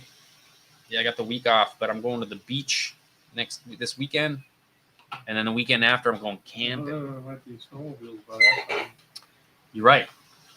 No, next week though I'm back for the week, so I say we jet boat during the weekdays. Hopefully that all. I mean, the jet boats. Give the boys that hung out this long. Give them an update on that. Oh, and jet boats. Okay, I'm gonna get yours because I feel yours is like the closest to completion. Yeah, because it's like wired. I mean, I got to pull the servo out of it and conformally coat it. But here you go. So here is the Nash's jet boat. This is my jet boat. So you can see it's not nearly as complete. But the cooling system is already ready for Nash. It's all plugged in. We've already bound the receiver. I'm just making the waterproof receiver box for his jet boat. The tip here is actually printed TPU. Remember that rubbery material that I printed the lid? That there's actually a front nose piece that's also TPU. We got to sticker it up. I got to put the fins on it. You can see everything's got those brass inserts, so it's super cool. And then another cool thing about this project is that it has these like this flood chamber. So when you flip it over, that chamber just floods and it kind of goes on its side. And once it goes on its side, you blip the throttle and it'll just kind of pop out of the water. These things have an incredible amount of thrust. Like this upgraded version of this pump is insane. It weighs a lot, but it's nowhere near as heavy as the thrust that comes out of it. So these things will jump out of the water under their own thrust. If the boat just kind of gets up on a wave or something, you can pop this thing out of the water. It'll drown itself. It'll also drown itself. It'll like suck itself underwater, and you can actually do donuts underwater, which is kind of nutty. The whole thing is just incredibly beefy. You can see we've already sprayed grease in. Look, there's a spot for grease that actually goes into the bearing, and then on the inside there's also. Oh, that's where that went. I was looking for that. It's another lid. Anyway, we also poured grease into here. There's another grease port there that greases the seal and also the bearing. So the bearings probably, I don't know how long they'll last. Guys are running these things on 6S. We're only running them on 4S, which is fine. But people are running them on 6S. Like, it is insane how freaking powerful these things can be. And then also I made it all carbon fiber. It's actually, yours is probably the best one in terms of the carbon fiber. You can kind of see how gloopy mine is. But, and you can see there's the grate. Yeah, it's the most complete one. There's the servo in here and it's connected. You can hear it. You can see how it steers. Oh, so awesome. So awesome. I love this thing. I can't wait. I freaking can't wait to. We got to fill it with foam inside here so that if it does crack, this whole thing can submerge. And because we're making sure that everything inside the boat is waterproof, it won't matter if there's a breach in the hull. That's not like, I mean, we're doing everything we can to avoid water getting inside here, but if it does, it's no freaking big deal. And yeah, there's like Rudy, there's crazy water cooling in here. There's like a hole there. That's where the water comes out from. And then inside the pump, there's an inlet, and it forces water through all the cooling pipes. And it just kind of loops through the ESC, and then it loops through the motor, and then it comes out this little hole. It's like, I mean, it's just the design of this thing is just nutty. What's also cool about it is that there's like you can pull the whole servo and motor out all as one assembly. That's another really cool design. Maybe I'll grab that. Show that. One shot, one screw, and everything slides out. Two screws and everything slides out. Just everything slides out here. I'll show you because I got another one. Oh wow! Did you guys know I've got 3 jet boats I'm working on? Is that why I can't seem to finish a damn video? What's Probably. one jet boat? 3 jet boats. Okay, look. What's better than 3 jet boats? 6 jet boats. All right. This is the motor caddy. Let's call it a caddy. It's a motor caddy. So you can see there's the servo. There is a threaded insert. That threaded insert goes to a flat spot on the steering rod. So you unscrew that, and then there's 2 screws, and then there's these registering pins. So this whole thing just kind of slides into the boat, and then 2 screws hold it in place. And yeah, you can just pull these things out and service them however you want. And it just all kind of pops out all in one piece. It's like, this is what we were talking about before. Like, the companies aren't going to freaking design stuff like this because it's like hard to manufacture and it'll cost them more money. But if you're the one that's manufacturing your component, like if you're the one building this, 3D printing these components, the sky's the limit. Like nothing, it's like the designer's dream. You know, how many engineers designed some cool shit and then manufacturing went, oh, hey, like we can make it so much cheaper if we screw with your design and make it super stupid. I kind of feel like that's like every car make in the last 20 years. It's just like made everything dumb. Like, oh, I got to replace the starter, but I got to take the clutch out to do it or something stupid, like as a stupid example. Boats. Yeah, boats. I mean, like, that is freaking, look, it's like a tight little package. This thing just slides right in, boop, and then you're freaking off to the races. How awesome is that? I can't remember the KV on these. Anyway, I think it's like 2100 or something on 4S. So pretty nutty. And then the water cooling does a very good job. And then I'm like conformal coating everything just to make sure everything's waterproof, which is like it's not like we run in warm water. Oh yeah, we don't, and we also don't run in salt water though, which I feel like there are a couple of guys that are running in salt water that have like more issues with bearings. But Jipper, man, have a good night, man. Later, I mean, if anybody want, like, I mean, Jipper's the reason this is back. He's the one that let me know. Blame him, yeah. Blame him for being up this late on a Tuesday night. Jipper, man, have a good. Enjoy the rest of your vacation. I know it's coming to an end soon, so enjoy. He has a really cool job, by the way. That dude does like crazy surveying. That's like the coolest. Anyway, whatever. Have a good night, buddy. Yes. How is it going? How are you on that last step? Oh yeah, you got freaking. Almost got the front A arms on. Yeah, 16. Almost done. Dang. I hope I got this right. Well, I mean, we'll find out. Right? Oh yeah. Oh, no, they're maybe not not. backwards. Oh yeah, no. I got it. No, right. Oh right, yeah, right, because it's got a right. cut. Yep. No, you're good. You're good. No, but this lump is not at the top. But look, there's a cutout. Hold on, let me just flip this around. There's like a cutout here. See, so the cutout, like, or there's supposed to be a screw there. Hold on, that's just this one's this one. Oh, this one is this one is. Yeah. Oh no! Well, I mean, it's 2 screws. Oh right? yeah. No. See, because they got Yeah. Hole. Yeah. I put this bump on the top. Yeah. Right, and So the you're hole in good. the front, the bump on the top. Yeah. Arm that way. Yeah. No, Hole in right. the bump. I think you're right. No, you're good. But didn't touch it. Yeah, you're good. And if not, we'll just fix it later. So it'll go left when No we turn biggie. right, and right when we turn left. I can see here. Mark Kicks says, "Great to see you still grinding. First subscribe during Adam's S13. Crazy. I have it over here. Wow. I should really bring back that Adam S13 build. Oh, it's pretty buried. No, right it's now, buried. eh? Don't even Like, grab it. It'll fall apart. Yeah, It's it's so crazy. old that like the doubles. I'm sure the double-sided tape's not even freaking holding anymore. But yeah, no, I should actually bring it back because at that time, I had no idea what I was doing with RC drifting. So I feel like that's got to come back. Plus, he still has it and he still rocks it sometimes. You know, so it'd be cool to bring it back just for fun, for nostalgia reasons. I think I even have. I have another uncut version of that kit for the 180S. It's a 180SX, I think. Originally, his was a 180SX.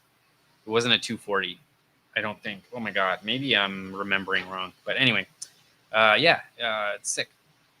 Yeah. Well, the body I have on there is a 180SX, but they're exactly the same body, right? There was just like some like slight trim issues. I don't know. Or do his FD E36. Yeah, true. His like carbon fiber, crazy carbon fiber thing. Yeah, I was super not bummed, but like I was sad to see that. I mean, maybe it's none of my damn business, but no longer with Colette there, which I thought those dudes were just gonna end up like being together forever because they were like so kind of intertwined with their drifting stuff. But then again, you know, I guess I can't watch her content that much because it bugs me. Maybe I'm just being a dick. No, just never.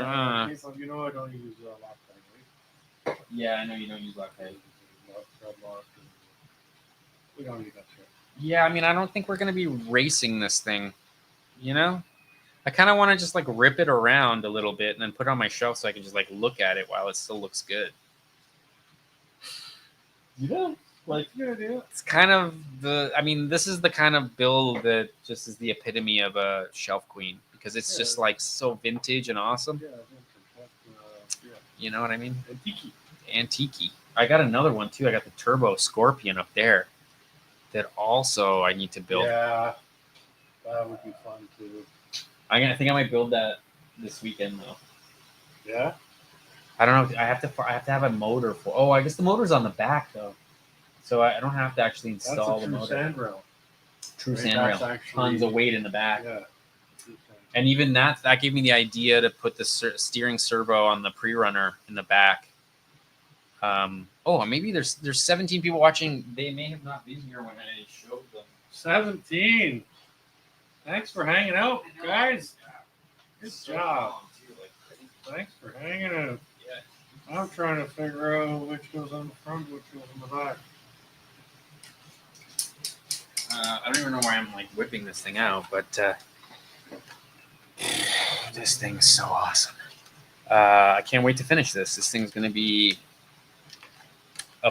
it's gonna be scale. This isn't a basher. This is gonna be like scale performance. You know, like it should probably only go as fast as it would if it were scale. But anyway, I've like made a push rod, so the servo for this actually sits back here, and there's like a long push rod that then will hit the steering, and that's kind of exactly like the Turbo Scorpion. Anyway, this is very much a Beam.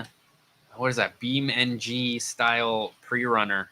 Everybody I show this thing to is like, oh, Beam. I don't even know what that means. I feel like it's like a realistic simulator, right? How cool is that? 15 people. Everybody left. We're like, thanks for coming and hanging out. Everybody's like, I'm out. Oh, really? No. It's that's a funny thing though, and it's true. Like the minute on a YouTube video, the minute you're like, oh, I just want to say thanks, everyone's out. Wow, I gotta follow it up. We're not going anywhere. We're still here for however long we're here. So Rudy's asking how the shocks. So the shocks, these ones are actually the UDR. I think they're the fake UDR shocks or fake Losi Baja Super Baja Ray shocks. There's actually another pair of shocks that are gonna go with this, and those are a little bit of double clutches super secret. I'm not gonna I'm not going to tell you what they are right now because I can't remember, but two, it's like a kind of a weird thing. The front ones even are like some like weird shock as well. I can't remember. I'm gonna make a separate build video about this project and hopefully sell the models, the files for it. But you're gonna have to get the rails from Double Clutch, which is fine. They're not that expensive. You can get them straight from Send Cut Send. He has like a whole thing, Double Clutch on Send Cut Send, and where he sells these, and they'll just cut them for you and send them right to your door. He would be more than happy to take care of you. Oh yeah, that's true. But yeah, I think those are like 120. Yeah, maybe. I'm even thinking like there might be a way to get even more travel. I think the axle is going to have trouble, right? I don't know. I don't think it's. I feel like this is a bad representation. I don't think we're going to get this much travel. Probably going to get maybe like that much travel. I think the angle. Limiters on the angle. Yeah, leave the angle of the. Yeah, the drive shaft. No, that won't work. Chino bueno. I don't know. We'll see. We'll see what works and what doesn't. The plunge on the axle might kind of dictate what's possible, which is interesting. Oh no, what happened to Nash? You good? God damn C-clips. Oh yeah, C-clips. Oh, that will never be good. Anyway, and then I'm also going to use the 2-speed transmission, Vanquish transmission from that. Fuck, I can't remember the name of the crawler. Red thing? Yeah, but it's like the one with the 2-speed, so it has like a dig function, which I'm not using because it's only going to be rear-wheel drive. Yes. Let's see here. Rear needs. Oh yeah, Mark P for sure it does. Yeah, it will. Like this is all going to be as scale as possible. I kind of feel like I will put some straps, just to like not only add to the scaleness of it, but that's too far. I don't think it's going to go that far. But it is kind of cool seeing it super drooped slack like this. It does really look cool. It does kind of look like I scaled the body wrong though. Like I don't know. Like maybe I'm just being hard on myself, but this door really feels a little bit big. I don't know what it is about it, but something about this door just ain't. Yeah, it's a little bit out, but when you did it, you said why, right? The proportions would have been wrong the other way. Yeah, that's true. That's true. I was like trying to scale it to fit the wheelbase, and I didn't want to like mess with the I-beams. And yeah, same. Like I'm not going to make a new rear axle, so it's you got to kind of push and pull the thing, and it does kind of still look super aggressive. Right, looks good. And then I even did like offset rear tires, like some guys do. And I left this area open because there's going to be a battery, just like there's going to be a battery tray here, and I'm going to try to keep that weight completely over the rear axle if I can. The more weight back here, the better. I feel. I sound like a broken record, but that's exactly what I'm doing. Looks cool though, eh? No? I mean, this is considering it's like my first pre-runner build. I'm hoping that it performs well. I'm hoping the guys that build these are like, oh yeah, okay, this is why mine's not performing that well. I even think Scale Builders Guild built, not to shit on Scale Builders Guild, but I think he built one, and like he drove it around, and I'm just like looking at it like, no, the weight's all wrong, and not wrong. Like it could function better if the weight was more in the rear. Yeah, so cool. So cool. I'm going to try to keep it light too. And I got to figure out what to do with the windshield. Like I was saying to that one dude. We'll see. Oh. I'm all right. Oh, this piece, but I got it. Oh, shit. This is making me nervous. Nearly ready for some sweet. You know how like the last 10, that's not even 10%, but the last 10% takes 90% of the time? It's very true. Especially when you have like ADD and you're like, oh, I'm going to work on this. And then like you can't, everything takes forever. What? Everything takes forever to get done somehow. C'est la vie. Can I think of anything else to show you dudes? I guess not really. It's hard. No, yeah, there's nothing really. Yeah, you're done. We're done, I think. I think we're done. We're gonna probably. Oh, let's see how many people we lose when I'm like, oh, I'm gonna kill the screen. Anybody got anything they want to see? What's going on out Yeah, there? yeah. What are People you guys alive? saying? You guys Or alive? pass out in front of their computer watching YouTube like I do? Oh, I do that all the time. All the freaking times, pass out in my chair. And then what sucks though is when you move to the bed, somehow it's like hard to get to sleep. Oh, never. No? Oh yeah, you don't have that problem. Your brain's just moving a mile a minute, I guess sometimes. Anybody, are you guys all dead? There's 15 of you guys. Oh, I told you. I was like, oh, I'm gonna end this stream, and then like 3 people 15 dead. still hanging. That's not bad. Yeah, it's great, man. Love it. Cheers to beers, bros. Delicious beer. Delicious beer and motors, and lenses, and Is there another piece that looks like this? the metal one. Yeah, the metal one that you handed me. Oh, it's already on. Oh, okay. Oh, I don't know. This one, you need another one of those. Another one of these. Yeah. So I put the one on the back. That's the metal one. Yeah. I'm thinking this doesn't fit well though, so I'm thinking it's going on the top, right up here. Oh yeah, I don't know. It's a lot. What's the tree supposed to be? What's the number for the tree? What's the piece that you're looking for right here? You know what? I don't think it's one doesn't go there. Oh, so you found it? No, one doesn't go there. The white is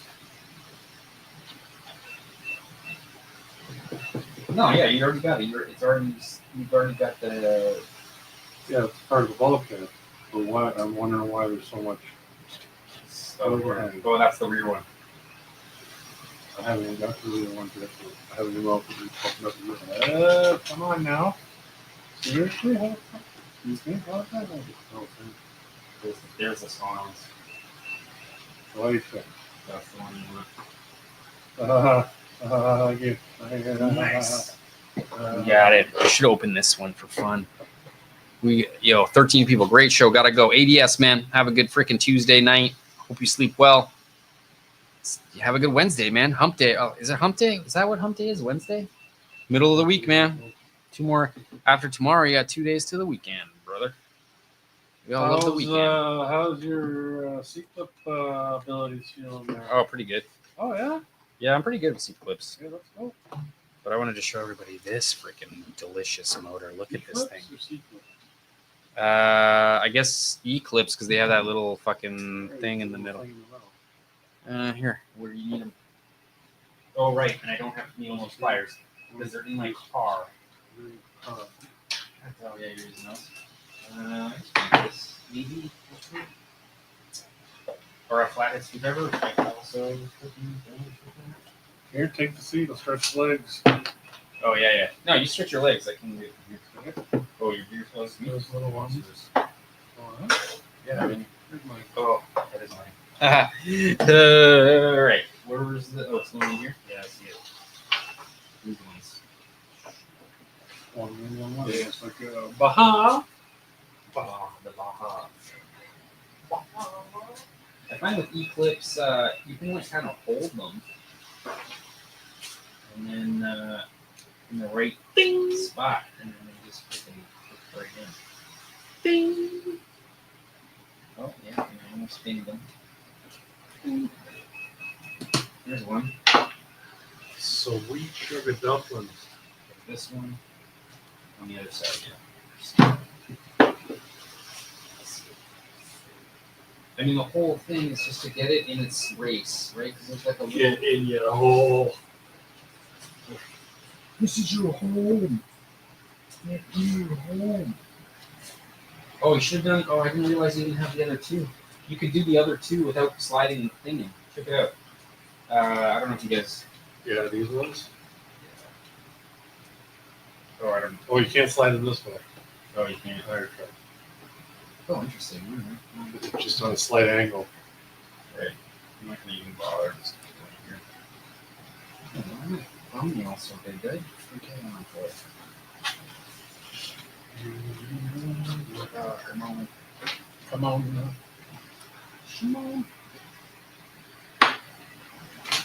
I realized it was like stretched over for no reason. Yeah, it's in the way. Oh, is it?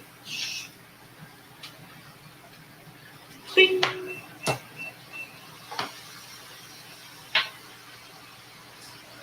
Yeah, I mean, I guess you get so good at this. I shouldn't jinx this. Yeah, it's too working.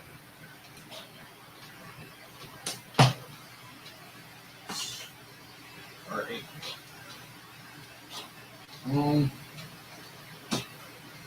4 for 4. Oh no. That one all. No, we're getting 4 for 4. Anyway, so everybody knows what the hell we're doing. Yeah, you can see the eclipse there. C-clips, eclipse. I think we call them Jesus clips, isn't it, for a long time now? Because because you need to pray. You need to pray to Jesus because you're probably not going to find it ever. Yeah, that thing's gone. Yeah. That thing's gone, man. In my opinion, the inventor of eclipse was a masochist. Yeah, true. Big love the pain. Jackass, yeah. I mean, there it is. Yeah, we should kill the stream, man. It's crazy. This is getting late. There's only 8 people watching. Everyone's like leaving. Okay. All right. I know you're gonna probably finish those two. I'll put this pin in just so we don't lose the shit. Yeah. Here. Awesome. Anyway, dudes, thank you so much for coming and hanging out with us. Another 3 hours. Somehow they always end up 3 hours. I don't know how this always happens, but that's how we roll. Did you park on the street?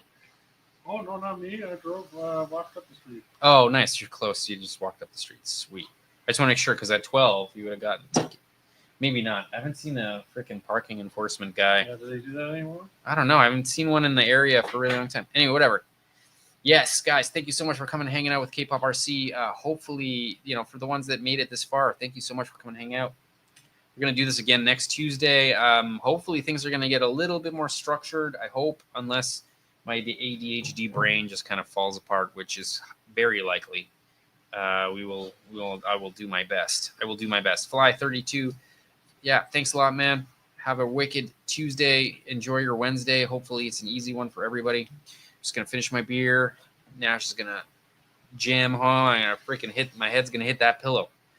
Anyway, cheers, guys. Have a wicked one. See you. Later, guys.